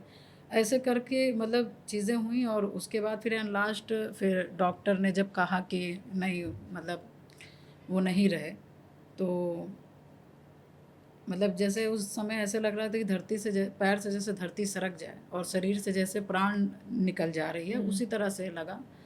और फिर कुछ नहीं, उसके बाद फिर कुछ समझ नहीं आया कि मतलब मैं कहाँ हूँ, कहाँ खड़ी हूँ, मैं क्या बोलूँ, मैं क्या सुनूँ। जैसे कान एकदम सुन्न हो गया है, दिमाग एकदम बंद हो गया, कुछ नहीं काम करने का, बस भीड़, बस आग के सामने से भीड़ दिख रही थी बस। और कुछ समझ नहीं आ रहा कि मैडम मैं क्या करूँ क्या ना करूँ, कुछ नहीं, क्योंकि समझ ही नहीं आ रहा था कि जीवन एक बारगी ऐसे कैसे एक बारगी चेंज हो गई, या किस तरह से ऐसे घटना एक बारगी हो सकता है, मेरे साथ ऐसे क्यों हो सकता है। तो इस तरह की चीज़ें थी जो मतलब मैं ये सिर्फ ये बता सकती हूँ कि मुझे शब्द नहीं मिल पा रहे हैं कि मैं क्या बताऊँ कि उस समय मेरे ऊपर क्या बीत रही थी। और शायद ये तकलीफ़ी थी कि शायद मुझे ये मेरी तकलीफ़ें थी जो मुझे इतना अपने आप को परेशान करते हुए अपने जीवन को मैंने संघर्ष में डाल दिया। वो मंज़र कितना आपके लिए पीड़ादायक था? जब आप देख रही हैं घर में इतने लोग आ रहे हैं, चीख रहे हैं, रो रहे हैं और आपके ऊपर क्या बीत रही थी कि सिर्फ़ अभी 9 दिन हुए हैं शादी को, मात्र 9 दिन, ऐसा अक्सर फ़िल्मों में देखा जाता है। जी, जी। आपको लग रहा था कि ये क्या हुआ है? नहीं, वही बता रही हूँ, आँख के सामने बस भीड़ दिख रही है और कुछ नहीं समझ आ रहा है कि क्या किया जाए। बस मान के चलिए कि जैसे सिर्फ़ जब मैं यही सुन पाई कि अब राजू पाल जी इस दुनिया में नहीं हैं, वो ख़त्म हो चुके हैं। तो मुझे मेरी दीदी हैं, मेरी बुआ हैं, सब पकड़ के बैठी हैं और बस वो दिलासा दे रही हैं कि नहीं बच्चा चुप हो जाओ, नहीं बेटा चुप हो जाओ। कुछ नहीं, बस भगवान तुम्हारा सहयोग करेगा, ईश्वर को तुम मानती हो, ईश्वर तुम्हारा साथ देगा। मगर ये है ना कि मैं हूँ तो इंसान, हूँ तो महिला ही। तो कहीं न कहीं एक जो शरीर की जो पीड़ा होती है, परेशानी होती है ना, उस समय कुछ नहीं समझ आता। तो कहीं न कहीं मैं बहुत रो रही थी चिल्ला-चिल्ला के, बहुत मतलब शरीर इधर भाग रही थी, उधर भाग रही थी। तो हमारी सिस्टर और हमारी बुआ जी लोग, मतलब बुआ जो थी हमारी, जिन्होंने शादी कराई थी, उन्होंने कहीं न कहीं बच्चे की तरह एकदम दबा के रखा हुआ था। और बस जिस समय राजू पाल जी की हत्या हुई है और उस समय डेड बॉडी भी नहीं आ पाई, तो बस मतलब उस समय कमज़ोर पूजा पाल यही सोच रही थी कि मेरा तो सब कुछ ख़त्म हो चुका, मेरा तो सब दुनिया उजड़ गई। मैं मतलब ये दिमाग में ये चल रहा था, मैं करूँगी क्या? मतलब जिस आदमी ने मुझे शादी करके अपने घर में लाया, वही आदमी ख़त्म हो गया, वही आदमी नहीं दिख रहा है, तो मैं करूँगी क्या? तो उसी समय मतलब मैं बैठी हूँ, मगर बुआ जी मेरी पकड़ी हैं, बहन मेरी पकड़ी है। बस दिमाग में एक चीज़ होता था कि ये कैसे छोड़ें। और कहीं न कहीं एक चीज़ दिमाग में आता है, एक चीज़ दिमाग में आया कि बस मैं छत से कूद के जान दे दूँ। उस समय मतलब कुछ भी नहीं समझ आ रहा था कि मैं करूँगी क्या? कुछ भी नहीं, बस ये लगे कि ये कैसे इनसे मैं छूट पाऊँ, कैसे मैं इनसे मतलब मेरा हाथ छोड़ें, शरीर छोड़ें। तो बस मैं छत से कूद के अपनी जान दे दूँ, बस राजू पाल के साथ-साथ मैं भी चली जाऊँ। मगर फिर क्योंकि मैं ये अच्छा वो रहा कि परिवार ने जैसे बच्चे को नहीं पालते हैं, तो उसी तरह से मेरे जो बहन थीं और जो हुँ। बुआ थीं, उन्होंने मुझे पकड़ के रखा और मतलब ऐसा पकड़ के रखा कि मैं जब राजूपाल जी की डेड बॉडी नहीं आई, तो जब हमने वो देखी कि ये दिन पे दिन मतलब परेशान हो रही है। और उसके बाद जब उनकी डेड बॉडी नहीं आई, तो उनका जो एक क्रियाक्रम होता है आटे का बना करके वो कर दिया गया, वो और तकलीफ़ देह था मेरे जीवन के लिए। उसके बाद बस यही दिमाग में चल रहा था, मैं करूँगी क्या, मैं करूँगी क्या? तो कहीं न कहीं जो मेरा परिवार है, मेरी दीदी या बुआ लोग हैं, वो समझ रही थी कि इस लड़की के अंदर कुछ न कुछ चल रहा है और ऐसे हालात में इसको अकेले छोड़ा जाएगा तो कहीं न कहीं कुछ ये कर लेगी। तो मुझे बहुत बच्चे की तरह एकदम मतलब राजू पाल जी का क्रियाक्रम जो उस तरह से होता है वो करके, उसके बाद आप समझ लीजिए मुझे 3 महीने तक मतलब मैं थोड़ा-सा भी जैसे दिन में भी आग के सामने रखना, रात में भी जब मैं सोती थी तो बुआ मेरी अपनी साड़ी की जो आँचल होती थी, वो यहाँ बाँध के रखती थी। तो मैं रात को भी ऐसे थोड़ा-सा भी उठती थी कि मैं कुछ अपना उठ के अपना कुछ इधर चली जाऊँ या तो मतलब जैसे मैं उठती थी, तुरंत वो उठ जाती थी। इसी तरह लगातार मेरे साथ 3 महीना हुआ। मगर इस 3 महीने में बहुत सी चीज़ें मैंने सुनी, समझी, देखी और धीरे-धीरे कहीं न कहीं शुरू में तो लगा कि अपने आप को ख़त्म कर लूँ। मगर कहीं न कहीं ये मैं मानती हूँ कि उन लोगों ने मेरा बहुत सहयोग किया और उन लोगों ने मेरी शरीर बचा के रखी, ये मैं मानती हूँ। और जब मैंने 2-3 महीने के अंदर समझ लिया कि नहीं अब करना क्या है, क्योंकि मैंने बताया ना कि उस समय तो नहीं समझ आ रहा था क्या करना, मगर बाद में धीरे-धीरे समझ आया कि अतीक अहमद जो भी है बहुत ख़तरनाक व्यक्ति है और अपने आप को मारने से अच्छा है कि जिसने जीवन बर्बाद किया, जिसने राजू पाल जी की हत्या किया, जिसने राजू पाल जी के जो समर्थक हैं, जिन्होंने जो उनको चुनाव जिता करके विधायक बनाया, राजू पाल जी के साथ-साथ उनके भी सपनों की हत्या किया और भी जो लोग मिलने आते थे वो तरह तरह की चीज़ें बताते थे कि ये किया वो किया, मगर लड़ने का कोई तैयार नहीं है। तो फिर उस दिन मुझे अपने उस समय तक मुझे अपने जीवन का पता चल गया कि मुझे अब क्या करना है। इस शरीर को ख़त्म नहीं करना है, और करना भी होगा तो बाद में करूँगी, मगर जिसने सब कुछ मेरा ख़त्म किया है पहले मैं उसका ख़त्म करूँगी, तब फिर मैं कुछ सोचूँगी। तो इस सोच के साथ मैंने कहीं न कहीं अपने आप को ज़िंदा रखा, और फिर मैं उस टाइम से, जिस समय मुझे पता चल गया कि मुझे करना क्या है और अतीक अहमद से लड़ना है, और अतीक अहमद से 2 लोग को लड़ना है, 1 लोग से नहीं लड़ना, क्योंकि मैं तो कमज़ोर ही थी, क्योंकि मेरे पास उतना पावर भी नहीं था, पैसा भी नहीं था। मेरे परिवार में कोई ऐसे व्यक्ति भी नहीं थे कि जो कोर्ट कचहरी वकील या कुछ हों। तो कहीं न कहीं 2 लोगों का वो था, एक हमारी जनता और एक मैं तैयार थी। 2 लोग तैयार थे अतीक अहमद से लड़ने के लिए, और वही 2 लोग शुरू से लेकर के लास्ट तक लड़े। और जितनी भी जो भी हम लोग के साथ जो परेशानियां हुई, जो दिक्कतें हुई, उसको आर्थिक, मानसिक, शारीरिक सब काटते हुए, सारी तकलीफ़ों को सहते हुए हम लोग आखिरी तक अतीक अहमद से डटे रहे और लड़ते रहे। दुख तो बहुत था जीवन में, मतलब आधे घंटे में क्या ही इंसान बता पाएगा, और किस तरह का एक्सप्लेन कर पाएगा, बता पाएगा। वो दुख तकलीफ इतनी ज़बरदस्त है कि 2005 को जब भी आप याद करती हैं तो चाहे वो भले ही आज 2026 का समय है, आपको अंदर से पूरी तरह से हिला देता है कि आपकी आंखों से एकदम आंसू छलकने लगते हैं। हाँ, देखिए, एक होता है ना कि एक महिला हमेशा सोचती है कि भले वो कुछ भी हो जाए, मगर जब हम काम करने निकलते हैं, जब हमारी परीक्षाएं होती हैं, जब हमें कुछ करना होता है, तो उसके पहले कुछ काम करना होता है, कुछ योजना बनानी होती है, कुछ कामों के लिए राय लिए जाते हैं। तो मैंने अपने जीवन में हमेशा अपने आप को अकेला पाया। तो तब लगता है ना कि राजू पाल होते तो फटाक से पूछ लेती, राजू पाल जी होते तो मुझे यहाँ आने की ज़रूरत नहीं थी, राजू पाल होते तो ये मुझे करना ना पड़ता। तो ये सब चीज़ें सोचते हुए तकलीफ़ हो जाती है कि राजू पाल जी होते।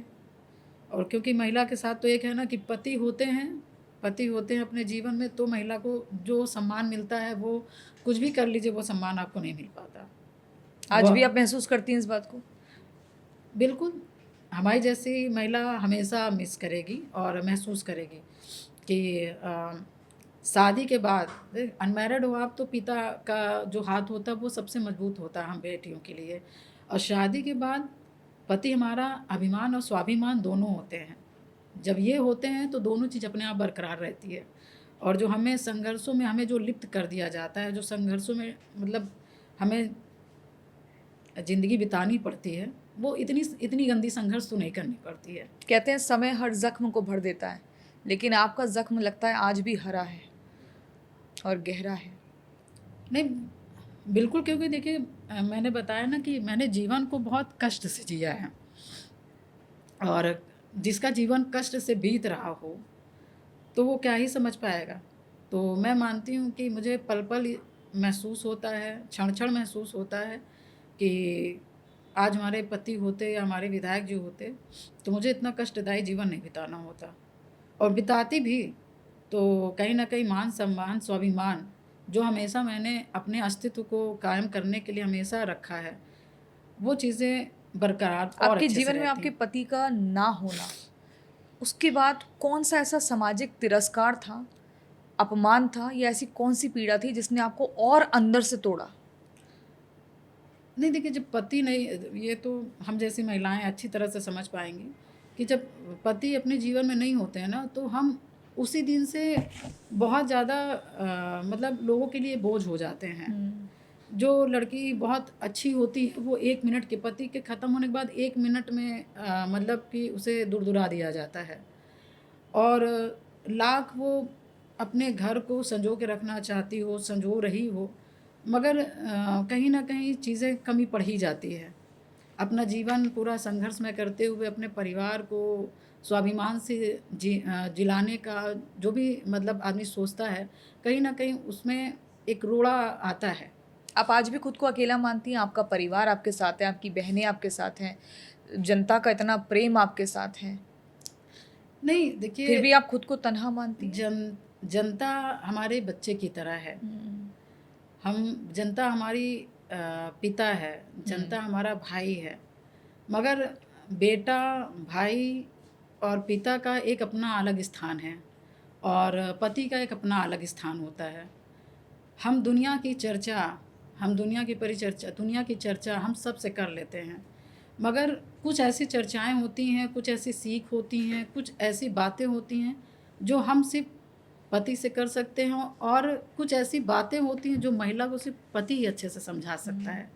तो वो कहीं ना कहीं वो कमी मैंने अपने जीवन में महसूस किया है, तो वो मुझे आज भी खलता है। आपको लगता है कि राजूपाल के लिए अतीक के भाई को हराना वो उनके लिए काल बन गया? हाँ बिल्कुल। क्योंकि देखिए, अतीक अहमद का जो साम्राज्य था वो 79 से स्टार्ट था, और इतने दशकों का जो साम्राज्य था वो राजूपाल जी ने आकर के एक पल में उसको, उसके साम्राज्य को ढाने का काम किए।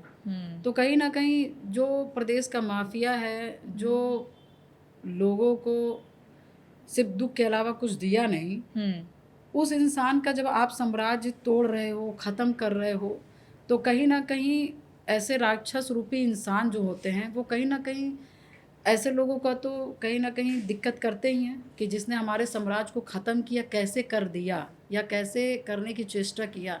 तो वो तो ज़रूर जवाब देता है कि तुमने हमारे राजनीतिक जो चीज़ें थी उसमें कैसे आपने सेंध मारा, या कैसे क्या कहते हैं, इस आदमी ने मेरी राजनीतिक हत्या कर दी या मेरी राजनीति जो थी वो ख़त्म कर दिया। ठीक है। तो कहीं ना कहीं इस चीज़ को अतीक अहमद अच्छी तरह से जाना, और अशरफ और अतीक ने मिल करके राजूपाल जी की हत्या कर दी, क्योंकि उनके साम्राज्य को विधायक राजूपाल जी ने ख़त्म किया डेड था। बॉडी के लिए आपको कितना संघर्ष करना पड़ा? बहुत संघर्ष करना पड़ा। हम लोग 1.5 दिन पूरा, मतलब 1 दिन पूरा, और उसके बाद 1 दिन का पूरा आधा दिन, आप समझ लीजिए, पूरा हम लोग भागते रहे, रोते रहे, चिल्लाते रहे। मेरी 80 साल की सास थी, वो, मैं, सब अधिकारियों से इधर उधर जितने भी हो सकते हैं सब हम लोग ने हाथ पैर जोड़े, मगर उस समय समाजवादी की गवर्नमेंट थी, कोई एक बात सुनने वाला नहीं। और रात को, सुबह सुबह 25 जनवरी को जो पूरा रात बीत के जो भोर हुआ, तो आप समझिए भोर में पता चला कि राजूपाल जी के बातें बातों से लोगों से सुना, क्योंकि कुछ लोग जान गए थे, तो बातों बातों से ही प्रशासन ने बता भी दिया था कुछ लोगों को। तो वो लोग हमको आकर के बताए कि आप लोग अब मत परेशान हो, वो तो डेड बॉडी जला चुके हैं लवारिस की तरह। और ना मेरे घर से किसी को बुलाया गया, ना किसी को बताया गया, कुछ नहीं। बस मर्चरी से ले जा करके गाड़ी में उनकी डेड बॉडी रख करके वहाँ पे जला दिए। अब पता भी नहीं है कि वो, तो हम लोग ने कहा, मतलब कि मुंह की कही बात हम लोग सुने कि हाँ उनको जला दिया गया, रात को सुबह 4 बजे ले गए, मगर अपने आँख के सामने हमने देखा ही नहीं कुछ। बस हम लोग ने उस दिन के बाद जब गए हैं तो बस गए ही देखे, उसके बाद नहीं देख पाए, डेड बॉडी नहीं मिली। और इसने अंदर तक परेशान किया इस बात ने। 17 साल लग गए आपको एक जी। लंबी लड़ाई लड़ते लड़ते। हाँ बिल्कुल। देखिए, एक महिला है, अपने आदमी को खिला के पिला के सारी चीज़ों को खाना पैक करके एक अच्छे से बाहर भेज रही कि हाँ भाई आप अच्छा काम करने जा रहे हो, आप ठीक है, आप इनका काम है, आप चले जाओ। और आ तो नहीं पा रहे, मगर खबर ये आई कि नहीं, आपके पति की हत्या हो गई। तो एक जो अभी एक लड़की है, 9 दिन की जो शादी हुई है, उस लड़की के लिए तो बहुत बड़ी बात है ना। उसने जीवन नहीं देखा, कुछ नहीं देखा, समझ भी नहीं पाई कि हमारे आदमी क्या, मतलब उनका क्या सोच था, क्या समझ थी, या क्या उन्हें पसंद था, क्या नापसंद था, जो ये ना जान पाई हो। इतना खौफ था उस दौर में, उस सपा का दौर था उस समय। बिल्कुल समाजवादी की सरकार थी, मुलायम सिंह मुख्यमंत्री थे। और आप समझ लीजिए, न्याय, मैं तो वही बता रही हूँ, मैं अधिकारियों से मिली, सभी लोग से मिली, वहाँ के बड़े बड़े अधिकारी थे, मगर आप समझ लीजिए मेरे जब पति की हत्या हुई, हत्या होने से पहले राजूपाल जी ने अपनी सुरक्षा की मांग की, क्योंकि प्रशासन भी जान रहा था कि इनके पीछे शूटर लगा है।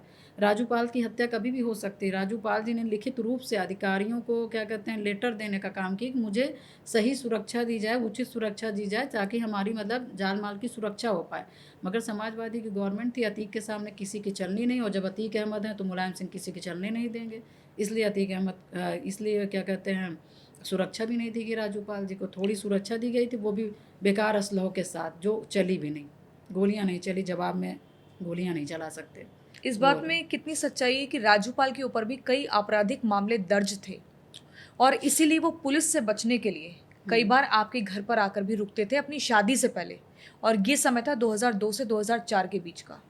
नहीं नहीं, 2 का कोई मतलब ही नहीं है। 2 में मैं बहुत छोटी थी, और जब मेरी सगाई हुई है उनसे, तभी उनका आना जाना हुआ, और उसके पहले कोई मतलब नहीं था। देखिए कुछ चीज़ें तो अफवाह है जो पहले, क्योंकि देखिए हम लोग कटाक्ष करना नहीं जानते थे, क्योंकि हमारा घर, हम लोग कोई पॉलिटिशियन नहीं रहे, हमारे घर में ऐसा कोई सरकारी या ऐसे कोई समझदार लोग नहीं रहे जिस बातों का कभी जिस जिस बातों का कभी पत्रकार के द्वारा कभी कटाक्ष किया जाए। उनको पता ही नहीं कि हमें ये बोलना है कि नहीं बोलना है। जी जी। तो उनको पता ही नहीं है, पेपर में निकल गया, कौन कहाँ जाए, या आपको सही बताना चाहिए कि नहीं बताना चाहिए। बस वो कंप्लेन कर रहे हैं कि ये चीज़ तो था नहीं, तो ये कैसे लिख रहे हैं। तो उस समय हमारे परिवार के लोगों ने कटाक्ष नहीं कर पाए। और रही बात मतलब ये सिर्फ अफवाह है, हाँ ये अफवाह है झूठी खबर है। हमारी। हाँ बिल्कुल, हमारी ननद के यहाँ हमारी देखी ताकी हुई थी, उसके बाद सगाई हुई, उसके बाद 4 महीने बाद शादी हो गई। और आते जाते होंगे, क्योंकि वो उनका भी परिवार का हिस्सा था, तो वो और कोई आपराधिक मुकदमा दर्ज नहीं था उनके ऊपर? नहीं, आपराधिक मामले मुकदमे थे? हाँ, आपराधिक मुकदमे थे, मगर कोई ऐसे मुकदमे नहीं थे कि अपने लोगों को मारे हों, पीटे हों, या इस तरह की हत्याएं हुई हों। वो अधिकतर ऐसे मुकदमे हैं, मोहल्ले के मेरे मुकदमे हैं। क्योंकि देखिए मैं पत्नी बात करूं तो मैं कहूंगी कि राजूपाल जी को दुनिया के चक्कर में नहीं पड़ना चाहिए। एक माँ सोचती है कि मेरा बेटा सीधा जा रहा है, कमा कर सीधा मेरे घर आए, इसको उधर उधर के चक्कर में नहीं पड़ना चाहिए। तो एक बहन के नाते मैं कहूँगी कि जैसे बहन सोचती है कि मेरा भाई सिर्फ जाए, काम करे और कमा कर चला आए, दुनियादारी के चक्कर में ना पड़े। मगर मैं कहती हूँ ना कि जब मैं सामाजिक हुई और राजनीतिक भी हुई, तो मैं राजूपाल जी की सोच समझ पा रही हूँ, क्योंकि हर इंसान सीधा नहीं होता है। हर व्यक्ति अपने आँख के सामने, अपने गांव में अपने सामने किसी का गलत होते हुआ नहीं देख पाएगा। जैसे आज के डेट में मैं कहूँगी कि मेरे सामने किसी बंदे को कोई गलत व्यक्ति मार रहा हो, तो मैडम मैं वहाँ पे गाड़ी से अपने उतर के मैं पूछूंगी कि क्यों मार रहे हो, गलत है तो आप पुलिस को पुलिस के हाथ में वो कर दीजिए, मगर इस तरह की मारपीट यहाँ पे नहीं चलेगी, मैं ये कहूँगी। क्यों? क्योंकि मैं बोलने वाली महिला हूँ, और क्यों यहाँ पे गलत है मैं ये जानने वाली महिला हूँ। तो इसी तरह से राजूपाल जी के भी लक्षण थे, इसी तरह उनकी भी सोच थी कि उनके गांव में कभी बाहर के बंदा या अतीक अहमद के जैसे लोग या अदर भी कोई गांव में, क्योंकि वो ननिहाल में रहे हैं, तो जैसे मामा हो गए, नाना हो गए, किसी के ज़मीन के वजह से कोई आ कर के, भाई कोई गरीब है और कोई मान लीजिए अतीक का सपोर्टर है या अतीक का गुर्गा है, औने पौने में ज़मीन लेना चाह रहा हो और कह रहा हो कि चलो लिखवा दें, और वो कह रहा है कि नहीं हम नहीं लिखवाएंगे, उसके कारण अब आ रहे हैं जा रहे हैं, कोई चला है कि भैया वहाँ पे लड़ाई हो रही है। तो अब वो गांव के नाते राजूपाल जी चले गए, और अधिकतर मुकदमे ऐसे हैं कि अपने गांव के चाचा मामा और लोगों के चक्कर में उनके अपने मुकदमे हैं कि आप क्यों भाई तुमसे तो राजूपाल लड़ाई नहीं हो रही, लड़ाई तो हो रही है मान लो कमलेश से, नरेश से, तो तुमको बीच में घुसने की क्या ज़रूरत है। तो अब क्योंकि राजूपाल उस समय कुछ नहीं थे ना, वो तो गांव के ऐसे नॉर्मल आदमी थे, कोई ऐसे पद वाले आदमी होते तो शायद लोग उनके ऊपर मुकदमा लगाने से सोचते, तो मगर वो नॉर्मल आदमी थे। तो जो राजूपाल जिसका सपोर्ट करते थे, जिसके सपोर्ट में उतर आते थे, तो उन व्यक्ति के साथ साथ राजूपाल जी के भी ऊपर मुकदमे हो जाते थे। ठीक है। मगर वो पीछे नहीं हटते थे, मुकदमा लगने के बाद भी वो गरीब लोगों का, असहाय लोगों का, अपने गांव के लोगों का साथ देते थे। और अधिकतर क्या होता था कि अतीक का उस समय बहुत तूती बोलती थी, और अतीक के अधिकतर गुर्गे नीमा में आते थे। तो विधायक जी का साफ साफ कहना रहता था कि हमारा पूरा दुनिया नहीं, हम नहीं जानते हैं, मगर उमरपुर नीवा ये मेरा गांव है, और इस गांव में अतीक अहमद का कोई भी गुर्गा आएगा तो उसका यहाँ चल नहीं पाएगा, उसका हाथ पैर तोड़ के तो मैं भेजूंगा। तो मेरे गांव में अतीक अहमद की या अतीक अहमद के चेलों की या गुर्गों की हमारे गांव में राजू पाल जी के रहते हुए कभी नहीं चल पाई। वहाँ की बहन बेटियों कभी उल्टा सीधा उनके साथ नहीं हुआ। राजू पाल जी के रहते हुए अतीक अहमद के लोग कभी भी हमारे गांव में कब्जी नहीं कर पाए। हमारे गांव में हमारे लोग के जो लोग हैं, अतीक अहमद ने उनकी हत्या कभी नहीं की। क्यों? क्योंकि राजू पाल जी का साफ कहना था कि मेरे गांव में अतीक अहमद तुम्हारी नहीं चल पाएगी। तो इस वजह से गांव के लोग राजू पाल जी को मसीहा की तरह मानते थे, एक भाई की तरह मानते थे। ठीक है। तो इस वजह से उनके ऊपर इस तरह के मुकदमे थे। और उसके बाद क्योंकि जो दबंग होते हैं, प्रशासन उस समय अतीक अहमद की रहती थी, तो अतीक अहमद ये प्रयास करता था कि राजू पाल कहीं ना कहीं मेरे शिकंजे में आ जाए। नौजवान लड़का है, डरपोक नहीं है, ऊर्जावान है, संघर्ष है, और ये हमारे लिए। तो अधिकतर क्या होता था कि कभी कभी चीज़ें होती थी जब अतीक अहमद क्या कहते हैं, जब सुनता था कि अरे नीवा में ऐसा लड़का है, वहाँ पे मेरे लड़कों को मार के भी भेज दिया जाता है। जिस समय अतीक की तूती बोलती थी वहाँ पर उमरपुर नीवा में अतीक अहमद के भी लोग मार खा के लौट जाते थे। अच्छा। ऐसे थे राजू पाल। तो ये देख करके घबरा जाता था कि नीवा में ऐसा बंदा है तो या तो हमारे पक्ष में आ जाए। मगर राजू पाल देखिए, मैं ये कह सकती हूँ कि बिंदास टाइप के थे, डरपोक नहीं थे, और ये बात रियल है कि वो कभी किसी से दब के नहीं रहना चाहते थे। अतीक अहमद और राजू पाल, ये कहा जाता है कि एक समय पर बहुत अच्छे दोस्त भी हुआ करते थे। नहीं, ये एकदम गलत है। इसको जब मैं सुनती हूँ तो वास्तव में बताऊँ मुझे बहुत तकलीफ होती है, और कहीं ना कहीं जो काम करने की ऊर्जा है ना अतीक के खिलाफ, वो कम हो जाती है। क्यों? क्योंकि राजू पाल जी ने बहुत शिद्दत से अतीक अहमद से लड़ने का काम किया, और उसके बाद मैंने भी, राजू पाल जी के बाद मैंने भी बहुत ईमानदारी से अतीक अहमद से लड़ने का काम किया। और ये पिछले 3 सालों से ये एक जवाब खड़ा हो गया है, आ गया है कि राजू पाल अतीक अहमद के लिए काम करते थे। आज 2005 से ये बात अब क्यों उठ रही है? ये बात 3 साल से ज़्यादा उठ रही है। हाँ। पहले नहीं उठती थी। इसलिए उठ रही है क्योंकि राजू पाल जी क्योंकि हिंदुत्व का चेहरा थे, हिंदू के लिए लड़ते थे, अच्छे से लड़ने का काम करते थे। तो ये अतीक के लोगों के द्वारा और अतीक के गुर्गों के द्वारा फैलाया एक प्रोपोगंडा है कि जिससे पूजा पाल भी कहीं ना कहीं कमज़ोर हो जाए, और राजू पाल जी के मानने वाले भी लोग, क्योंकि हर व्यक्ति राजू पाल जी के साथ नहीं बैठा है ना, हर व्यक्ति पूजा पाल के साथ नहीं बैठा। अधिकतर लोग पेपर से, रेडियो से, टीवी से ही सुने हैं। अब आप उनके जो सुनाएंगे उनके माइंड में वही आ जाएगा कि हाँ ऐसे भी। तो इसलिए ये 3 साल पहले जब अतीक की जब हत्या हुई और जब अशरत का इनकाउंटर हुआ, तो उसी समय कुछ लोग ऐसा मतलब एक चक्रव्यूह रचे कि इसका पूजा पाल का भी कैसे हिंदुत्व से थोड़ा सा, हिंदू के लोग इसको कम माने, या राजू पाल का भी थोड़ा सा छवि धूमिल हो, इसको एक प्रोपोगंडा कर देते हैं कि एक तो राजू पाल के ऊपर मुकदमे। अरे राजू पाल का कभी मुकदमा खोल के तो देखो मैडम, मेरे ऊपर मुकदमे लगे हैं, लूट पाट, छिनैती, डकैती, हत्या। आप लूटपाट कैसे करा सकते हैं? मेरे ऊपर लगे हैं, डकैती का भी लगा है मेरे ऊपर। अब किस लिए लगा है? क्यों? क्योंकि मैं लड़ रही हूँ। जिस दिन मैं बिक जाऊंगी, जिस दिन मैं झुक जाऊंगी, और जिस दिन मैं अतीक अहमद से बिक जाती, उस दिन सारे मुकदमे मेरे खत्म हो जाते, सारे मुकदमे खत्म हो जाते, क्योंकि उसने अपने बंदे से लगवाए थे। इसी तरह से राजू पाल जी अतीक अहमद से लड़ रहे थे, दिन पे दिन लड़ रहे थे, और अतीक अहमद गुस्सा हो रहा था, और दिन पे दिन 4 मुकदमे उससे, 2 मुकदमे नहीं, उससे। तो झूठे मुकदमे कैसे? पुलिस जांच नहीं करती थी क्या? 6-7 मुकदमे तो अतीक ने प्रशासन की तरफ से राजू पाल के ऊपर लगवाए। बताइए, तो मुकदमा है, मगर मुकदमा किस धारा का ये भी तो देखिए। नहीं, आपके ऊपर जो मुकदमे लगे, पुलिस जांच नहीं करती थी, या पुलिस किसके दबाव में थी? देखिए, ये सरकार, देखिए उस समय समाजवादी की सरकार थी, उस समय मुख्यमंत्री मुलायम सिंह होया करते थे, और मुलायम सिंह आप सोचिए कि मुलायम सिंह जब प्रयागराज की धरती पे गए और जब अतीक अहमद के यहाँ गए, तो अतीक अहमद का जो कुत्ता था ब्रोनू, उससे हाथ मिलाने का काम किए। तो आप ये बताइए कि जो मुख्यमंत्री अतीक अहमद के कुत्ते से हाथ मिलाने का काम कर रहे हैं, और उनके जो मुख्यमंत्री के जो 7 अधिकारी जो गए हुए हैं, आप सोचिए वो कैसे मान सम्मान स्वाभिमान से देखते होंगे।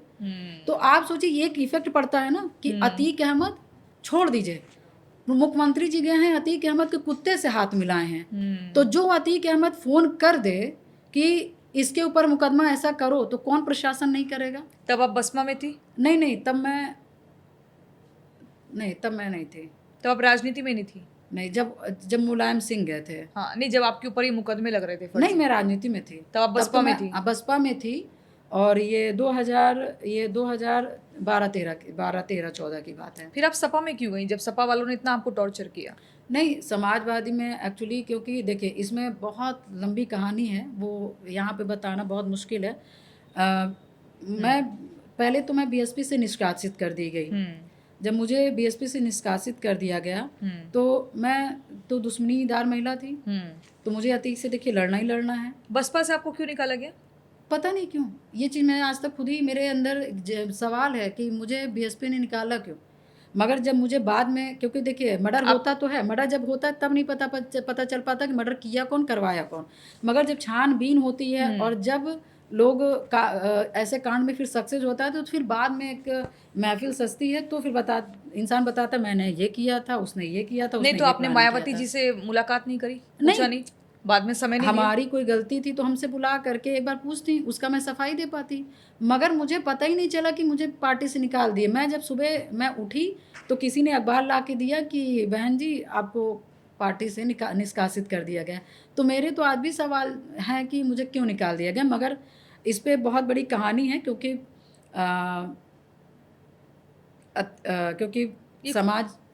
समाजवादी में उस समय तक अखिलेश यादव की चलने लगी थी। जब आपको निकाला गया था वो समय कौन सा था?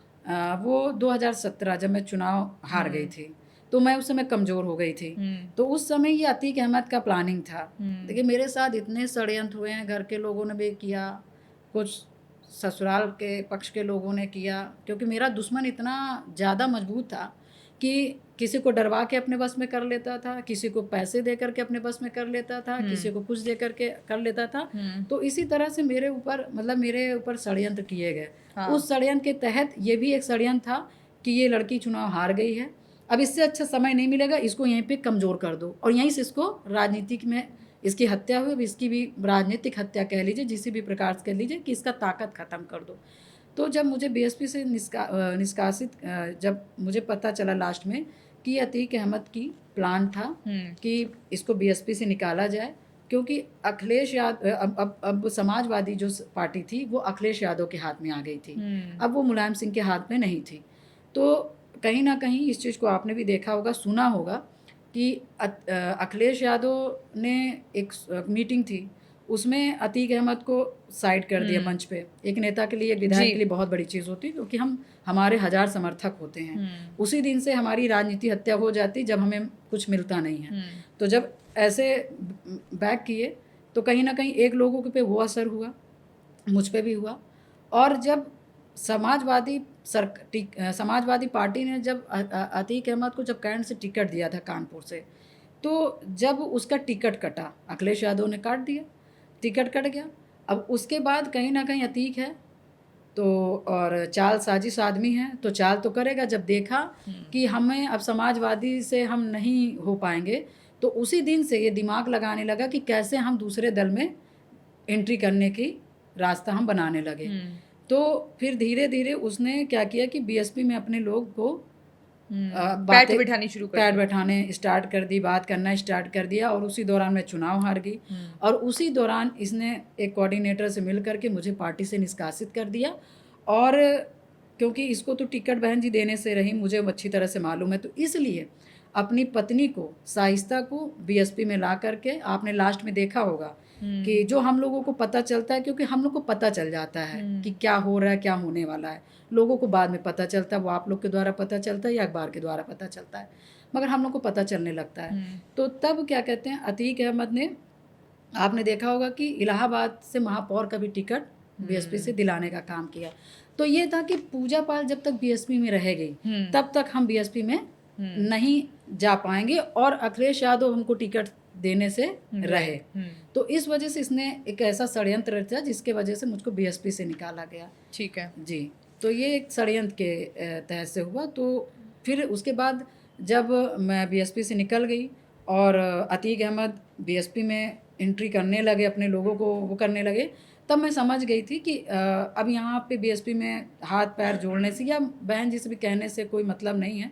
तो मैं 1-1.5 महीना साइलेंट बैठी रही और उसके बाद मैं विचार करती रही कि क्या सही रहेगा क्या नहीं सही रहेगा। तो मैंने चीज़ों को देखा तो अखिलेश यादव की कुछ चीज़ें आ रही थी, तो मुझे 2 चीज़ें सही लगी मेरे मुताबिक कि जो विचार मैं लेके चल रही थी, माफिया का विचार लेके चल रही थी, माफियाओं से हम कभी भी हम हमेशा अतीक अहमद से लड़ने का काम करेंगे। तो अतीक अहमद कट चुके थे, वो बीएसपी में चल रहे थे और फिर मुझे लगा कि जो समाजवादी पार्टी है वो अखिलेश यादव की पार्टी हो गई है। उनका स्लोगन भी था कि ये नई समाजवादी है और इस नई समाजवादी में कोई माफिया नहीं रहेगा, हम माफिया के लिए नहीं रहेंगे और सभी वर्ग विशेष लोगों के लिए अच्छी छवि समाजवादी पार्टी बना करके हम काम करेंगे। तो वो चीज़ देख करके मुझे भी लगा कि अखिलेश यादव लंदन से पढ़ के आए हैं और युवा हैं, इनकी सोच अच्छी है, तो हो सकता है ये माफियाओं को, क्योंकि हमारा जिससे दुश्मनी है उसको तो कट ऑफ करे ही हैं। तो मेरे लिए मैडम ठीक थे। फिर उसके बाद मैं समाजवादी में गई, तब समाजवादी में गई और तब मैं अखिलेश यादव जी के, क्योंकि उनका विचार मेरा विचार मिल रहा था, तो तब मैं समाजवादी में गई। मैं उस समाजवादी में नहीं गई जिस समाजवादी में अतीक अहमद की चल रही थी। जिस समय अतीक अहमद की नहीं चल रही थी, जिस समय अतीक अहमद को कट ऑफ वो कर दिया था, कट ऑफ कर दिया गया था, तब मैं उस समाजवादी में गई थी। 2017 के बाद से अब तक आपकी मायावती से कभी मुलाकात नहीं हुई? नहीं, कभी नहीं, कभी। ठीक है। विधानसभा में जब आपने सीएम योगी आदित्यनाथ की खुलकर तारीफ की, जी, आपने कहा कि मेरे पति के हत्यारे अतीक अहमद को मुख्यमंत्री ने खत्म करने का काम किया, आपने सोचा नहीं कि सपा में रहते हुए आप मुख्यमंत्री योगी आदित्यनाथ की तारीफ कर रही हैं, तो इसके क्या क्या परिणाम आपको भुगतने पड़ेंगे, इस पर आप पे एक्शन हो सकता है? आप तारीफ कर रही हैं योगी बाबा की। देखिए वो विधानसभा उस दिन चल रहा था और वो विधानसभा 24 घंटे की थी और उसमें सारे, चाहे महिला विधायक हों चाहे पुरुष विधायक हैं, सबको बोलना था, एक अवसर था पार्टी के बारे में बोलने का। तो देखिए राजनीति एक अपना सबका मन होता है और सच्चा, और एक अपना मन होता है और उसमें इंसान को पता होता है कि क्या सच है क्या गलत है। तो उस दिन जब सदन में मुझे बोलना था, तो सदन में मैं क्या बोलूँगी, जो सच रहेगा जो सही रहेगा वही तो मैं बोलूँगी, और मैंने गलत क्या बोला। देखिए राजनीति हम करते हैं, मगर राजनीति हम इसलिए करते हैं कि कुछ अच्छा लोगों के लिए हम कर पाएँ। हम बंधुआ मजदूर तो है नहीं, हम बंधुआ मजदूर हो जाएंगे तो फिर हम जो समाज है जो हमको देख रहा है, फिर हम उसको क्या सिखा पाएंगे। एक दिन मौका मिला हमें सरकार के लिए कुछ अच्छी बात रखने के लिए, तो मुझे जो सबसे अच्छा लगा, जो सबसे अच्छा मुद्दा था, मैंने उस पे दो लाइन हमने बोलना पसंद किया। और 2 लाइन पे हमने यही कहा कि जो हम उत्तर प्रदेश को जानते थे कि उत्तर प्रदेश में माफियाओं का राज है, माफियाओं का ही चलता है और प्रजा यहाँ परेशान है।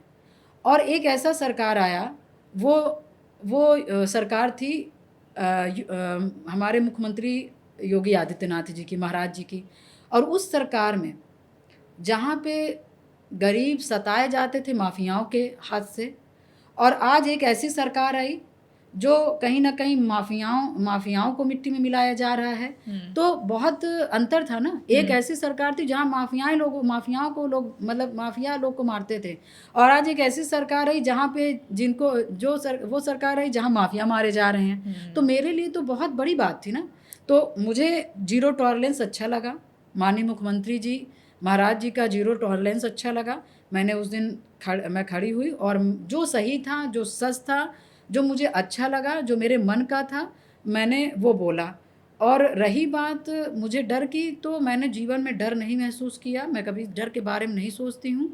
और देखिए जब हम परिणाम के लिए सोचने लगेंगे कि मेरे साथ क्या होगा, जब हम सही गलत का मैं ही फैसला नहीं कर पाऊंगी, तो जो मुझे लाख लोग सुनते हैं, जो लाख लोग मेरे पर विश्वास करते हैं, तो मैं उनका क्या सही मार्गदर्शन। आपको फटकार मिली थी अखिलेश यादव से उसके बाद? नहीं, पार्टी ने कोई मीटिंग बुलाई थी? फटकार नहीं मिली थी। मैं जैसे बोली हूँ 5 बजे मैं सुबह बोली हूँ भोर पे, और वैसे जब मैं बोल के मैं सदन से निकली, उसके बाद फिर जब मैं 11:30 बजे 10:30 बजे मैं फिर सदन में आई, क्योंकि 24 घंटे का था। तो फिर मैं जब 10 बजे आई हूँ, तो मुझे एक निष्कासन का एक पत्र मिल गया कि तुम्हें समाजवादी पार्टी से निकाला जाता है। तो मैं ये कह सकती हूँ इस पे कि अखिलेश यादव जी को ये सोचना चाहिए कि उस पूजा पाल ने विधानसभा में बोला जिस पूजा पाल ने वर्षों से दुख सहा। मैं भी पीडीए की महिला हूँ, मैं भी गडरिया समाज की बहन बेटी हूँ, मैं भी अति पिछड़ी समाज की बेटी हूँ और मैं भी पीडीए से आती हूँ। जब पीडीए की बेटी को, जब पीडीए की महिला को जब वर्षों के बाद न्याय मिला तो सिर्फ हमने 10 मिनट के लिए सही बात रखी। और ये सोचिए पीडीए की कितने हितैषी हैं अखिलेश यादव कि ये सच्चाई नहीं बर्दाश्त कर पाए और वो 4 घंटे के अंदर उस महिला को पार्टी से निष्कासित कर दे रहे हैं। जब ये मुझ जैसी महिला को, प्रताड़ित और जो पीड़ित महिला रही है, जिसके घर में कोई पुरुष नहीं, जिसके घर में कोई कमाने वाला नहीं, जिसके घर में कोई मार्गदर्शन देने वाला नहीं, उस महिला को जब न्याय मिला और उस महिला ने न्याय बोला तो उस पीडीए की महिला को बाहर कर दिया गया। तो ये पीडीए के सच्चे हितैषी हैं।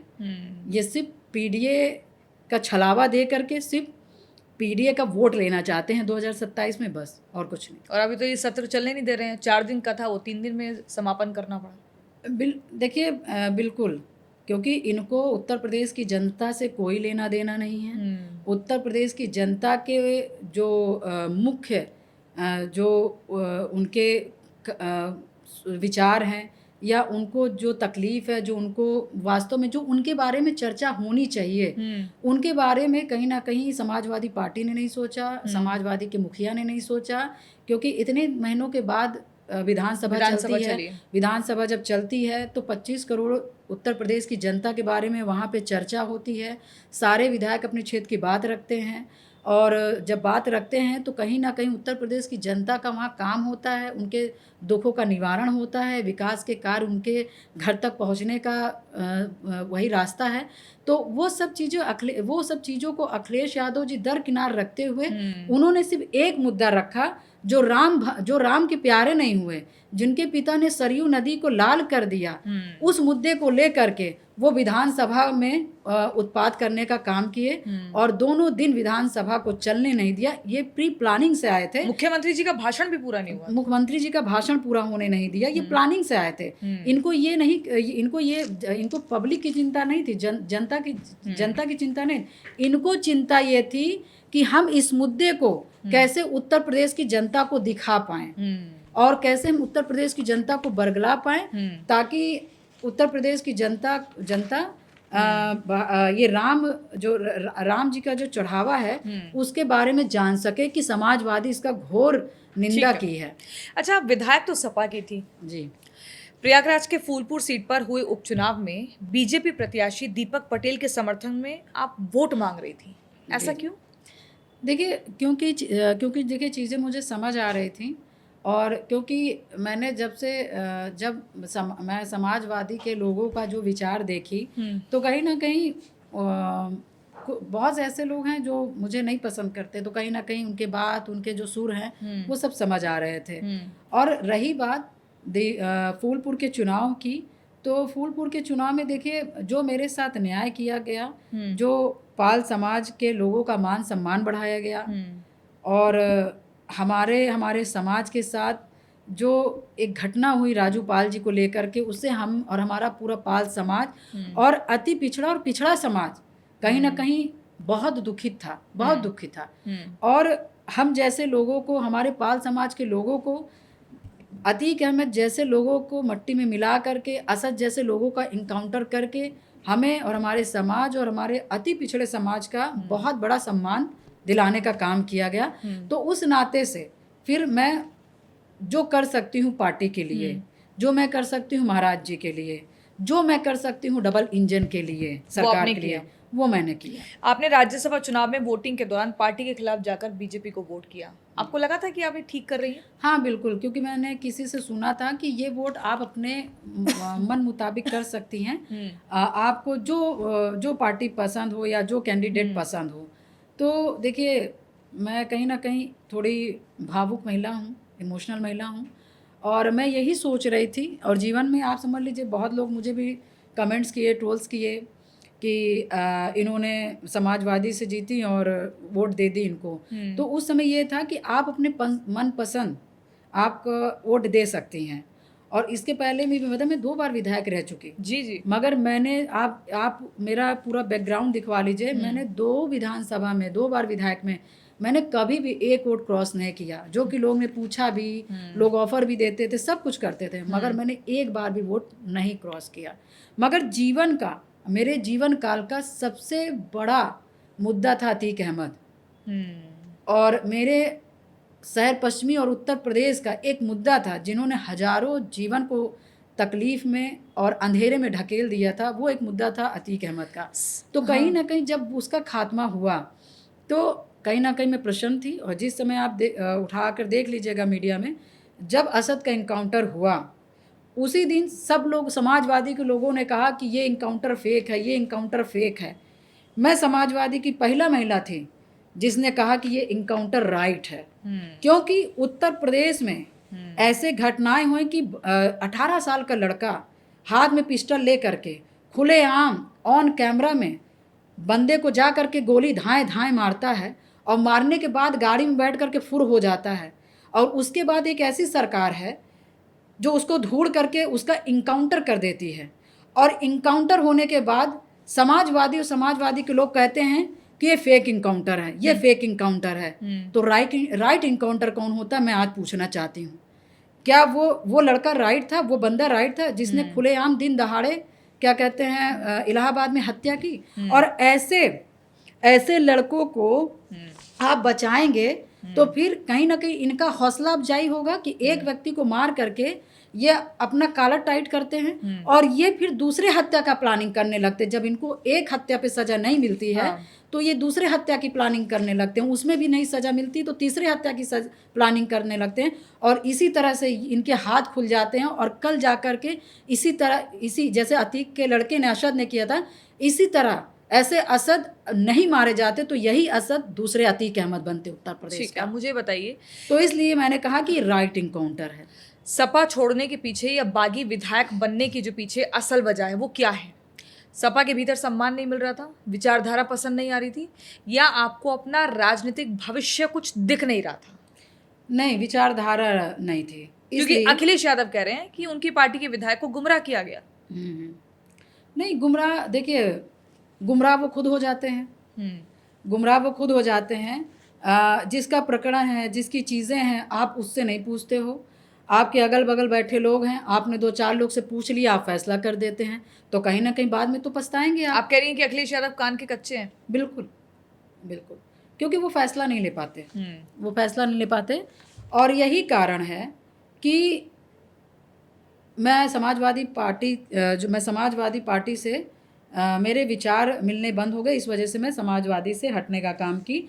और इसलिए क्योंकि मुझे वो समय याद है, मुझे वो घटना याद है, मुझे वो सिराथू में अतीक अहमद का धक्का देने वाला भी वीडियो याद है, और उसके बाद कानपुर का कैंट का टिकट कटने का भी याद है, और भी बहुत सी चीज़ें हैं जो मैं नहीं बोलना चाहूँगी। ठीक है। तो उसके बाद जब अतीक अहमद जिंदा है तब आप उसको नहीं समर्थन दे रहे हो, आप उसका सहयोग नहीं दे रहे हैं। मगर जैसे अतीक अहमद का लड़का ख़त्म होता है, जैसे अतीक अहमद की हत्या होती है, वैसे आप सिर्फ और सिर्फ मुस्लिम समाज को खुश करने के लिए, सिर्फ एक समाज को खुश करने के लिए आप फिर अतीक अहमद का नाम लेने लगते हैं। अतीक अहमद के परिवार में संपैथी जताने लगते हैं। आप वो सब पाल परिवार भूल गए। आप पाल के ऊपर हुए अत्याचार को भूल गए, पाल परिवार के ऊपर हुए अत्याचार को भूल गए। यानी जो मुलायम सिंह यादव का कार्यकाल था, हाँ, और जो अखिलेश यादव का कार्यकाल रहा, उसमें किसी तरह का कोई अंतर नहीं है? नहीं, देखिए, दोनों ने ही अपराधियों को संरक्षण देने का काम किया। बिल्कुल। अरे आप ये बताइए, आप एक टाइम पे कह रहे हो कि नहीं, हम माफियाओं के लिए नहीं हैं, हम माफियाओं को नहीं वो करेंगे, और फिर एक समय ऐसा आता है जब माफियाओं पे कार्रवाई होने लगती है, जब माफियाओं के घर टूटने लगते हैं, जब माफियाओं के बच्चों का इनकाउंटर होने लगते हैं, तो यही समाजवादी और यही समाजवादी के पूरे परिवार के लोग पूरे माफियाओं के साथ खड़े हो जाते हैं और क्या कहते हैं, उनके समर्थन में उतर आते हैं। तो ये तो दोहरी राजनीति है, ये तो दोहरी राजनीति है, ये तो नहीं चलेगा ना। अब आप सोचिए कि हम दोहरी राजनीति करके हम मुस्लिम को भी खुश कर लें और हम पाल समाज को भी खुश कर लें, तो देखिए अब उत्तर प्रदेश की जनता और पाल समाज के लोग दोनों सब चतुर हो चुके हैं। ठीक है। हमारे साथ कौन कैसा राजनीति कर रहा है सबको समझ आ रहा है। जो लोग कह रहे हैं कि आपने अपने पुराने संघर्ष और विचारधारा से समझौता कर लिया है, उन्हें आप क्या जवाब देना चाहेंगी? और साथ ही अगर आज के दौर में, आज के वक्त में राजूपाल जिंदा होते और आपने ये फैसला ले लिया होता या आप किसी और वजह से बीजेपी के साथ चली गई होती, तो ये फैसला देखकर वो क्या कहते हैं आपको? पहला सवाल तो ये कि पुराने संघर्ष और विचारधारा से समझौता कर लिया। मैं अच्छा ये बताइए, मैं विचारों से समझौता कर लेती या अपने संघर्षों से सौदा कर लेती तो आज जो हम लोगों को जो दिख रहा है, आज अतीक अहमद का पलायन हो चुका है। अतीक अहमद मिट्टी में मिल चुके हैं। अतीक के परिवार का पलायन हो चुका है। जो माफिया के जो गुर्गे हैं कहीं ना कहीं उनमें लगाम लग गया है। उनका किला धाराशाही हुआ है। तो मैं अपने विचार बदल देती, मैं अपने संघर्ष को बदल देती, तो ये कैसे मुमकिन था? और ये जो कह भी रहे होंगे तो ये वो लोग कह रहे हैं जो शायद अतीक अहमद को पसंद करते होंगे, उनके साम्राज्य को पसंद कर रहे होंगे। क्योंकि दुनिया जानती है, मैंने जब अतीक अहमद समाजवादी से हटे तब मैंने समाजवादी की राजनीति की जी। जब अतीक अहमद को समाजवादी के लोग पसंद करने लगे, उसके बेटे के असद के इनकाउंटर में समर्थन देने लगे, अतीक के मृत्यु में, अतीक की हत्या में समर्थन देने लगे, तब मैं विधायक होने के मैं विधायक समाजवादी पार्टी की विधायक भी थी। उसके बाद भी मैंने, जिस समय असद का इनकाउंटर हुआ है तब भी मैंने बोला है, और उसके बाद मैंने सच्चाई में समर्थन करते हुए मैंने राज्यसभा में मैंने क्रॉस वोटिंग भी किया है। और क्योंकि मेरा विचार जो पुराना था वो अब भी है और वो आगे भी रहेगा। और जहाँ पे भी अतीक, जब भाजपा के लोगों ने, भारतीय जनता पार्टी ने और उत्तर प्रदेश के मुखिया जो महाराज जी हैं, जब अतीक अहमद का पतन किए या उसके परिवार के पतन किए या जो गुनाहगार था उसका बेटा उसका पतन किए, ठीक है, तब हमने विचार अपना यहाँ पे वो किया भारतीय जनता पार्टी में। क्योंकि मेरे विचार और मेरे संघर्ष कहीं ना कहीं भारतीय जनता पार्टी ने देखा, समझा, और कहीं ना कहीं हमने उनके विचारों, मुझे उनके विचार अच्छे लगे तो मैं परिवर्तन की। नहीं तो मैंने अपने संघर्ष को कभी नहीं बदला और मैंने अपने विचार को कभी नहीं बदला। मेरे विचार अतीक अहमद को बर्बाद करना था, मेरा संघर्ष अतीक अहमद को बर्बाद करना था। और जो अतीक अहमद को नहीं पसंद करता है, जो अतीक अहमद को नहीं पसंद करता था, उससे मेरे विचार मिलते थे। साफ सी बात है। आप मूवीज़ देखती हैं? हाँ, जो अच्छी हो, जो समाज के लिए हितकारी हो, जो हम जैसे लोगों को प्रेरणा दे जाती हो, जिस मूवी से मैं कुछ सीख पाऊँ और कुछ मैं उस मूवी से सीख करके मैं कुछ अपने लिए, अपने समाज के लिए, अपने लोगों के लिए कुछ कर पाऊँ, ऐसी मूवी ज़रूर देखती हूँ। धुरंधर 2 आपने देखी? हाँ, देखी। उसमें अतीक अहमद का जो रोल दिखाया गया है उसमें कितनी सच्चाई है? देखिए, उसमें 100% की सच्चाई है, मगर अब एक्चुअली है क्या ना कि जब मूवी बन जाती है तो उस मूवी को करोड़ों लोग देखते हैं, तब वो समझ पाते हैं कि अच्छा ऐसा था, ऐसा था, ऐसा था। मगर मैं 2005 से अतीक अहमद से लड़ रही हूँ और मैंने अतीक का वो, मतलब आप समझ लीजिए, वो आतंक देखा है, वो साम्राज्य देखा है, वो पैसा देखा है, वो गाड़ी देखी है, मतलब कि वो बड़े बड़े लोगों को जो बाहर रहते हैं उनका समर्थन देखा है। और शायद मैंने इसलिए समझा, देखा जाना है क्योंकि मैं अतीक अहमद से लड़ रही थी, मैं आम महिला नहीं थी, इसलिए शायद मैं अतीक से लड़ रही थी, इसीलिए शायद अतीक को बहुत अच्छे से अभी तक मैं जान पाई थी क्या। हाँ। और लोग अब जान पाए वो धुरंधर मूवी की वजह से। इस मूवी के किरदार में जो अतीक का रोल दिखाया गया है उसने आपके जख्मों को हरा किया? हाँ बिल्कुल। देखिए, जब कभी अतीक की बात होती है और या जब कभी राजूपाल जी की बात होती है या कभी हमारे जीवन की अपनी बात होती है, तो भले ही ये 2026 में है, मगर जिस तरह का दुख है आग के सामने वो सब सीन आने लगता है, सब सीन आने लगता है। ठीक है। यहाँ तक घर किस कलर का था, लोग कैसे बैठे थे, क्या कह, वो तो आप समझ लीजिए, जख्म जो होता है वो तुरंत ताज़ा हो ही जाता है, इसमें कोई कहने वाली बात नहीं। आपने कहा कि अतीक जो है समाजवादी पार्टी का फाइनेंसर था। अभी मैंने रिसेंटली पॉडकास्ट किया था अनुराग भदौरिया का, जो समाजवादी पार्टी के प्रवक्ता हैं। उनका कहना है कि आज अतीक अहमद नहीं है तो क्या पार्टी नहीं चल रही है? जी जी। फाइनेंसर कैसे कह सकती हैं पूजा पाल? नहीं, देखिए, फाइनेंसर तो बहुत होते हैं ना, बहुत होते हैं। एक अतीक अहमद भी फाइनेंसर था और फाइनेंसर तो 2 ही 3 4 होते हैं। वो अखिलेश यादव जी को पता ही है और पता होगा, और उनके 2-4 जो लोग तो हैं आपने उनको इतने पता सालों होगा। तक चुप्पी क्यों रखी? आप बोली क्यों नहीं खुलकर? नहीं, देखिए, बोलने का एक समय होना चाहिए ना, हमें सुने भी तो। पहले मैं बोलती थी, ऐसा नहीं है कि नहीं बोलती थी, मगर जब मूवी बनती है तब लोग ज़्यादा सुनते हैं, तब ज़्यादा लोग ध्यान पे देते हैं। हम बोलेंगे तो हमारा तो ये है ना कि ये महिला है, महिला का पति की हत्या हुई है और ये प्रताड़ित है, इसलिए हमने अधिकारी से बताया, हमने लोगों से बताया, हमने अपने कुछ लोगों से बताया। मगर मूवी जब बन जाती है तो लोग उस पर ध्यान देते हैं। और रही बात फाइनेंसर का, तो फाइनेंसर तो अतीक अहमद बहुत बड़ा था ही, क्योंकि अतीक अहमद का इतना बड़ा साम्राज्य था और इतना काला धन था और इस तरह से कृत्य करके पैसा कमाता था, और उस कृत्य को कहीं ना कहीं समाजवादी पार्टी छुपाती थी, और इसीलिए छुपाती थी कि बात इनकी ओपन ना हो। लेकिन हमारे पॉडकास्ट में अनुराग भदौरिया ने कहा कि अतीक अहमद कभी भी समाजवादी पार्टी के साथ डायरेक्ट नहीं जुड़ा हुआ था, उसकी अपनी पार्टी थी। अच्छा, ये बताइए कौन सी पार्टी थी? हमें तो आज तक अतीक अहमद की कोई पार्टी ही नहीं पता चला। अतीक अहमद की तो मुझे नहीं आज तक पता चल पाया कि कोई पार्टी थी।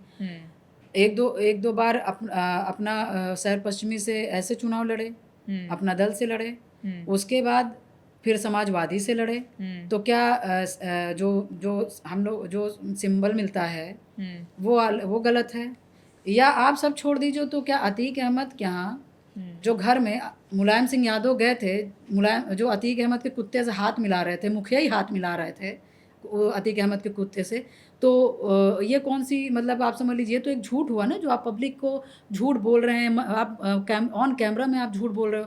आप एक ऐसा झूठ बोल रहे हो जो उत्तर प्रदेश की 25 करोड़ की जनता देखी अपने आंखों से कि अतीक अहमद और मुलायम सिंह के रिश्ते क्या थे और किस तरह के थे और कहाँ तक थे। ये तो भदौरिया जी एकदम झूठ बोल रहे हैं कि अतीक अहमद का डायरेक्ट जुड़ाव समाजवादी पार्टी से, चुनाव लड़े, चुनाव जीते, पार्टी में काम किए, सब कुछ किए। अतीक अहमद सब कार्यालय जाना, ये करना। जब आप पार्टी से सांसद विधायक बन गए तो फिर क्या ही है। उसके बाद मुलायम सिंह उनके घर गए, बहुत से ऐसे कार्यक्रम हैं जो प्रूफ हैं।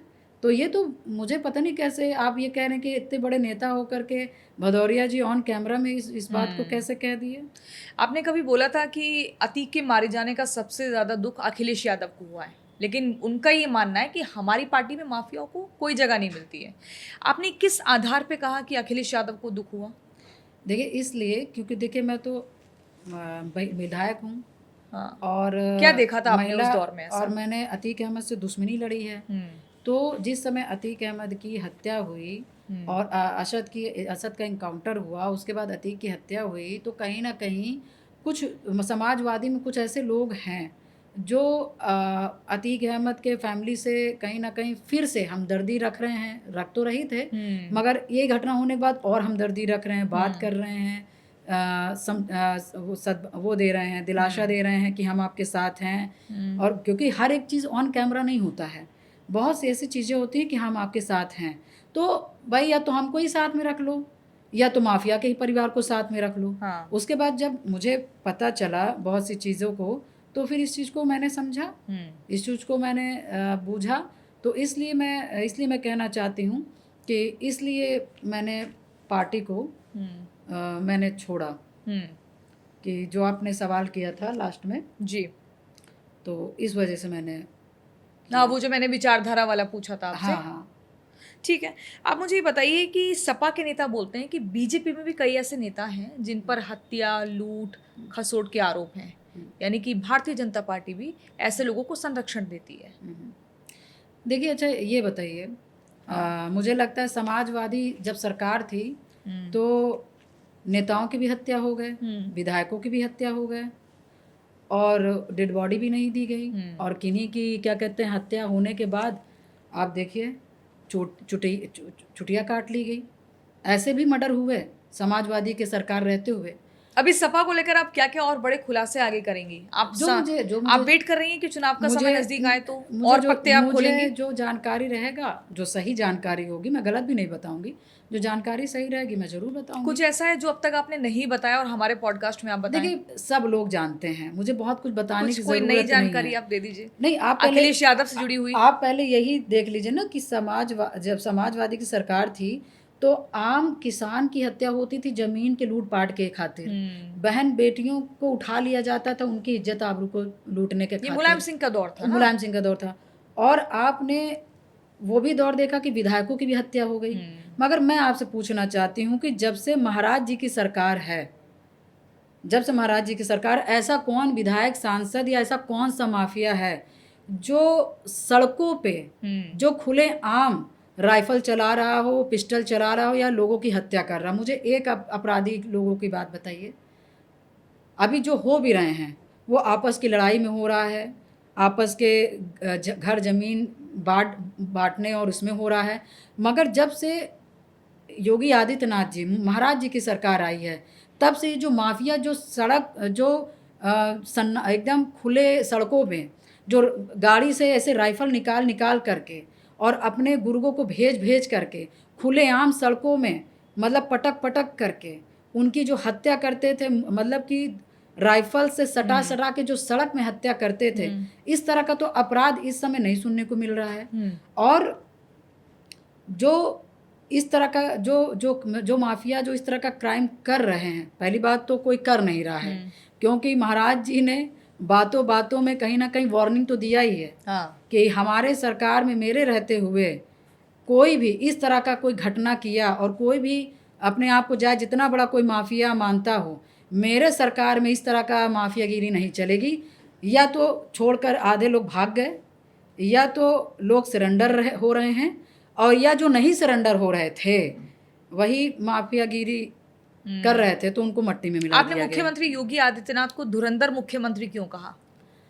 हाँ बिल्कुल, धुरंधर मुख्यमंत्री इसलिए कहा क्योंकि मजबूत हैं, अपने बातों में अडिग रहते हैं, अपने जो उनके जो विचार हैं सही विचार है, सही संकल्प के साथ वो ले करके वो निडरता के साथ आगे बढ़ते हैं, और जिनमें निर्णय लेने की हिम्मत है, क्षमता है, ताकत है। और एक ऐसी आबादी वाला उत्तर प्रदेश का राज्य जिस तरह से उन्होंने संभाला और जिस तरह से उत्तर प्रदेश में माफियाओं का सफाया किया, उस हिसाब से उनके ऊपर धुरंधर मुख्यमंत्री का नाम सॉलिड था। इसलिए मैं धुरंधर मूवी देख के आई थी, इसलिए मैंने कहा असली धुरंधर ये हैं। आपने ऐसा बयान क्यों दिया कि अगर सपा की सरकार होती तो आपकी हत्या हो जाती? आपको पहचान तो सपा और बसपा के कार्यकाल के दौरान ही मिली ना। जब आप बसपा में विधायक थी, फिर आप सपा में विधायक बनी, पहचान तो तभी मिली। नहीं, पहचान तो देखिए, मैं जब विधायक बनी, पहचान देखिए मैं बताऊंगी तो जब पहचान तो मुझे उस दिन मिली जब मैंने अतीक अहमद के ऊपर FIR कराया, और अतीक अहमद को मैंने मंच से ललकारा, और अतीक अहमद को जब मैंने चैलेंज किया कि हर इंसान को एक जैसा मत सोचना, कोई ना कोई बंदा या कोई ना कोई बंदी मिलेगी जो आपकी राजनीति की और जो आपकी यहाँ माफियागिरी का कहीं ना कहीं जो सही जवाब देगी, तब पता चलेगा। जिस दिन मैंने 2 अक्टूबर में मैंने कचहरी में जब मैंने भाषण दिया था, तभी मेरी शहर पश्चिमी की जनता ने कहा था इस लड़की का साथ देंगे क्योंकि ये लड़की कुछ करके दिखाएगी, ये अतीक अहमद से डट के लड़ेगी, ये बिकने वाली नहीं है और न झुकने वाली। सपा की सरकार होती आपकी हत्या क्यों हो जाती? इसलिए हो जाती कि मान लीजिए जिस तरह से अशद का मैटर हुआ, या मान लीजिए कुछ घटना होती अतीक के फैमिली को लेकर के या अतीक लोग के साथ, तो ये मान के चलिए फिर हम लोग के ऊपर ज़रूर अटैक होता। अच्छा। हाँ, हम लोग के ऊपर ज़रूर अटैक होता। इसलिए मैंने कहा, क्योंकि मैं तो जानती हूँ कि अतीक अहमद के गुर्गे जितना ऊपर से दिख रहे हैं उतना धरती के नीचे भी हैं, उतना ही मजबूत हैं। और आप समझ लीजिए इनके घर में कुछ इस तरह से होते हुए आप अडिग से लड़ रहे हो, आप बिक नहीं रहे हो, आप इनसे झुक नहीं रहे हो, तो मान के चलिए ये सारी चीज़ों को देखिए, पहले मुझे डरवाया गया, फिर धमकाया गया, उसके बाद मुझे लालच भी दी गई कि आप 13 करोड़ ले लो, 17 करोड़ ले लो, और राजूपाल के मुकदमा से हट जाओ, तो सारे घटनाएं मेरे साथ हो गई। और उसके बाद सोचिए जब मैं बिकी भी नहीं, तो आप सोचिए मेरे ऊपर लूट पाट, छिनैती, डकैती, हत्या जैसे जघन्य अपराध के मुकदमे मेरे ऊपर लादे गए, सोचिए मुझ जैसी महिला पर। तो आप ये सोचिए कि फिर ऐसी घटना मान लीजिए कुछ होती तो फिर हम जैसी महिला का क्यों नहीं हत्या होता? आपको अभी भी अखिलेश यादव से डर लगता है? देखिए, मैं ये कह सकती हूँ कि इनके सरकार से डर लगता है कि पार्टी जब से ये- डर लगता है, पार्टी हाँ, से। पार्टी से डर लगता है, इनके सरकार से डर लगता है। क्योंकि जब इनकी सरकार आती है तो इनके जो माफिया के जो लोग हैं जिनसे इनका संबंध है, तो माफिया इतना अपने आप को मजबूत मान लेता है। समाजवादी सरकार का मतलब है माफिया की सरकार। और माफिया ये सोचते हैं कि इस सरकार में चाहे राजू पाल की हत्या कर दो, चाहे कृष्णानंद राय की कर दो, चाहे पूजा पाल की कर दो, चाहे अन्य लोगों को कर दो, कोई कार्रवाई नहीं होगी, 5 साल हम ऐसे रहेंगे। यही अंतर है समाजवादी की सरकार में और यही अंतर है योगी आदित्यनाथ जी के सरकार में, कि समाजवादी की सरकार में किसी भी विधायक की हत्या हो जाएगी तो 21 दिन के अंदर छूट जाएगा, जैसे राजू पाल जी की हत्या हुई और अतीक अहमद 21 दिन में छूट के चला आया। और मुख्यमंत्री जी के सरकार में, महाराज जी की सरकार में यही अंतर है कि एक भी लड़के की हत्या होगी, एक भी बंदे की हत्या होगी, एक भी पुलिस वाले की हत्या होगी, तो जिसने हत्या की है उसको इनकाउंटर होगा, चाहे फुल इनकाउंटर होगा, चाहे हाफ इनकाउंटर होगा, जिसने हत्या की होगी उसका इनकाउंटर होगा और उसके हाथ रोके जाएंगे, उसके कदम रोके जाएंगे। क्या कहते हैं, जो माफिया बनने की तरफ जो एक राह पकड़ते हैं उसमें कहीं ना कहीं घटौती होगी। उस लड़के, उस इंसान को कहीं ना कहीं जो अपराध की तरफ, दुनिया की तरफ बढ़ते हैं, उसका इनकाउंटर करके, उसका हाफ इनकाउंटर करके उसको वहीं पर रोक दिया जाता है कि अब इसके आगे आप नहीं जा सकते। ये बहुत बड़ी खबर आप दे रही हैं, बहुत बड़ी, मतलब ये ब्रेकिंग अरे है। आप देखिए ना, आप कह रही हैं कि अगर सपा की सरकार आई तो माफियागिरी वापस आ जाएगी, माफिया राज आ जाएगा। बिल्कुल, हमारे प्रयागराज में तो आ और ही जबकि आप जाएगा। विधायक थी अभी सपा की। हमारे प्रयागराज में तो आ ही जाएगा। लोग जो लोग लड़ रहे हैं उनको खुलेआम दौड़ा दौड़ा के गोली मारेंगे और उनकी हत्या होंगी। मैं खुद ये कहना चाहती हूँ और आपके पॉडकास्ट के चैनल्स के माध्यम कहना चाहूँगी। आपने लोगों को यहाँ पर बहुत ज्यादा मतलब डरा दिया, आपने जागरूक कर दिया है। हाँ, आप आईना दिखा रही हैं। डराया नहीं है। हाँ, डराया नहीं है, जगाया है। जगाया है, क्योंकि मेरा अपना मानना है कि रोटी धोती सम्मान, रोटी धोती हमारे पिता, हमारे पति, हमारा भाई कर देता है। मगर कहीं ना कहीं जब लड़ाई की बात आती है और प्रदेश में एक ऐसी सरकार होती है जहाँ पे सीधे सच्चे और जिनके पास ताकत नहीं है, ऐसे लोग को जब कहीं ना कहीं सहयोग नहीं मिल पाता है तो उनको कैसे न्याय मिलेगा? जब सही सरकार नहीं होगी तो आप बताइए, जो अभी एक हत्या हुई 23 में, उसके परिवार को महाराज जी ने न्याय तुरंत दिया कि नहीं? एक ये हत्या देख लीजिए, एक राजूपाल की हत्या देख लीजिए। राजूपाल जी का न्याय पाते पाते 18 साल हो गया, पूजा पाल 18 साल रगड़ती रह गई। आप बताइए, इस 18 साल के दौरान में आप सोचिए कि अतीक अहमद के सामने हमने किस किस तरह से अपने जीवन को सर्वाइव किया होगा, कैसे किया होगा। कुछ बता लेती हूँ, कुछ तो बताने योग्य नहीं है। महाराज जी से आपकी डायरेक्ट बात होती है, योगी आदित्यनाथ जी से? जी हाँ, आशीर्वाद रहता है, मुलाकात हो जाती है। आपने कभी उनको बताया कि कैसे माफिया राज अब खत्म हुआ है, कैसे आप उनकी कार्यप्रणाली से प्रभावित हैं, उत्तर प्रदेश की एकदम सूरत और सीरत कैसे बदली है, इन सब बातों पर चर्चा हुई? नहीं, देखिए, पहली बात तो मैं उत्तर प्रदेश के मुख्यमंत्री योगी आदित्यनाथ जी हैं, जो महाराज जी, उनका मैं बहुत बहुत धन्यवाद करती हूँ कि वो उत्तर प्रदेश की जनता को अपने पुत्र और पुत्री की तरह समझने का काम करते हैं। और एक भी बेटी को या एक भी बेटे को गलत तरीके से खरोच भी आ जा रही है तो कहीं ना कहीं मुख्यमंत्री जी उसका कहीं ना कहीं समाधान करने का काम करते हैं।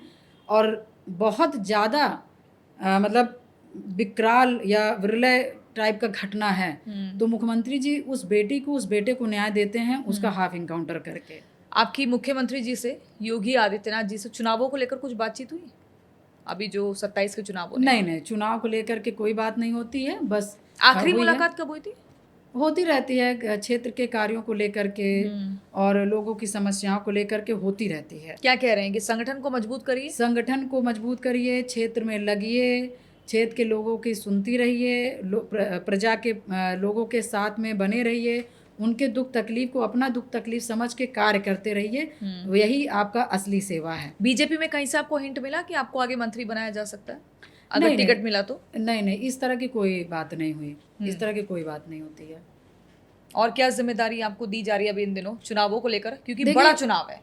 अभी इसलिए मैं क्योंकि अभी तो मुझे संगठन के तरफ से मुझे उत्तर प्रदेश का जो भाजपा का प्रदेश का उपाध्यक्ष बनाया गया है। हाँ। तो खुद ही इतना बड़ा दायित्व मुझे मिला है, और इस दायित्व को मैं समझती हूँ कि मुझे निर्वहन भी बहुत ईमानदारी से करना है, बहुत मजबूती के साथ करना है, और बहुत ताकत के साथ करना है। और मेरा अपना मानना है कि जो दायित्व मुझे दिए गए हैं, उस दायित्व को मुझे सरकार के जन कल्याणकारी योजनाओं को लेकर के और संगठन की जो सही नीतियां हैं, अच्छी नीतियां हैं, उनको जनता के समक्ष रखते हुए उनको कहीं ना कहीं ये बताना है कि आपके लिए सरकार कितने अच्छे कार्य कर रही है, और या बीजेपी सरकार आपके लिए क्या क्या कर रही है, उन नीतियों को बताना है। और उनको बताते हुए, सही चीज़ों को रखते हुए, और उनको अपने तरफ करते हुए कि आपके लिए क्या सही है, क्या गलत है, ये चीज़ को बताते हुए अपने आप से जोड़ना है, संगठन में जोड़ना है, सरकार से जोड़ना है, और सरकार को मजबूत भी करना है, संगठन को मजबूत भी करना है, और सबका सहयोग लेते हुए 2027 में महाराज जी की तीसरी सरकार भी बनानी है। अभी आपको जिम्मेदारी क्या मिली है? जेनजी के बीच में जाइए, युवाओं के बीच में जाइए, या महिलाओं को थोड़ा सा अपने पक्ष में लीजिए, पुरुषों को, या हर एक तबके को? अभी देखिए, क्योंकि मुझे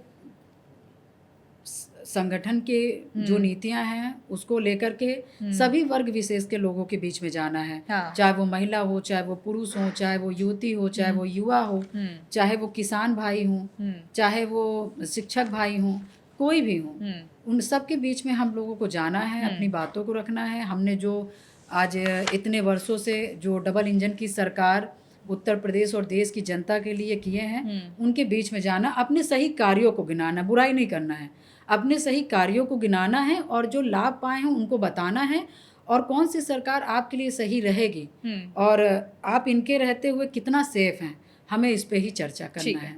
अब हम रैपिड फायर की शुरुआत करते हैं, और आपको किसी एक को चुनना है कि कौन बेहतर है, योगी आदित्यनाथ या अखिलेश यादव? योगी आदित्यनाथ। अखिलेश यादव या मायावती? मायावती। एक नेता जिस पर आपको बिल्कुल भरोसा नहीं है? अखिलेश यादव, कभी भी पलट जाते हैं। एक नेता जिनसे आप आज भी नाराज हैं? नाराज तो नहीं हूँ, ये नहीं कह सकती, मगर हाँ थोड़ा सा पीड़ा है मन में, मायावती जी, क्योंकि मुझे पार्टी से निकालने से पहले मेरा एक बार भी मुझे ये नहीं बताया कि तूने किया क्या, वो पीड़ा आज भी है। राजनीति में सबसे बड़ा धोखा आपको किसने दिया? समाजवादी ने। सबसे बड़ा आपका हर पल हर क्षण साथ किसने दिया राजनीति में? देखिए, सहयोग की बात करूंगी तो सबसे बड़ा सहयोग डबल इंजन की सरकार में और हमारे महाराज जी ने। ठीक है। विपक्ष का मजबूत नेता आप किसे मानती हैं?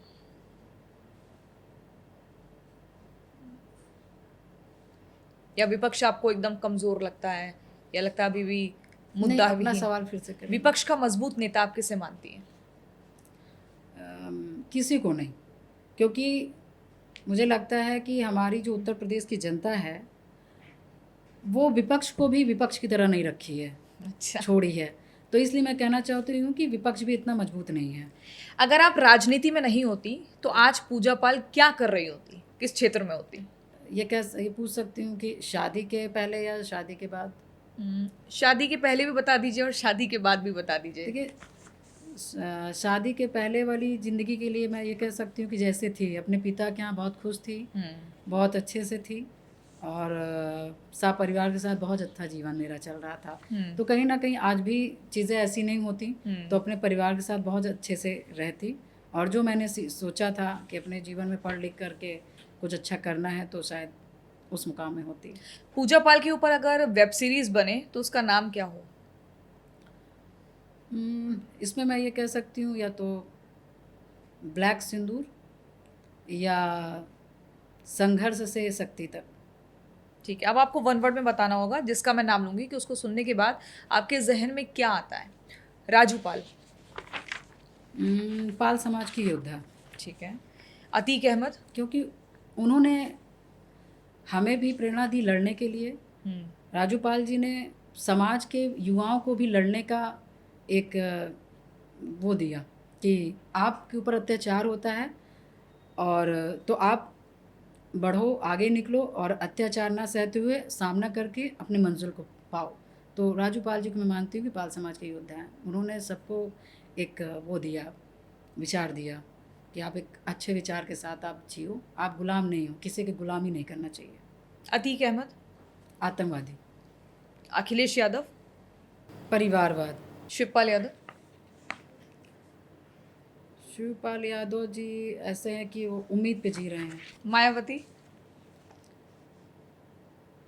मायावती जी के लिए मैं कह सकती हूँ कि बहन तरीके।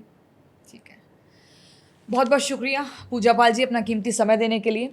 हर एक सवाल का बहुत बेबाकी से आपने जवाब दिया और अपनी आगे की क्या रणनीति है, किस तरह से आप आगे राजनीति करेंगी, उस हर एक बात को आपने विस्तार से बताया। बहुत बहुत धन्यवाद।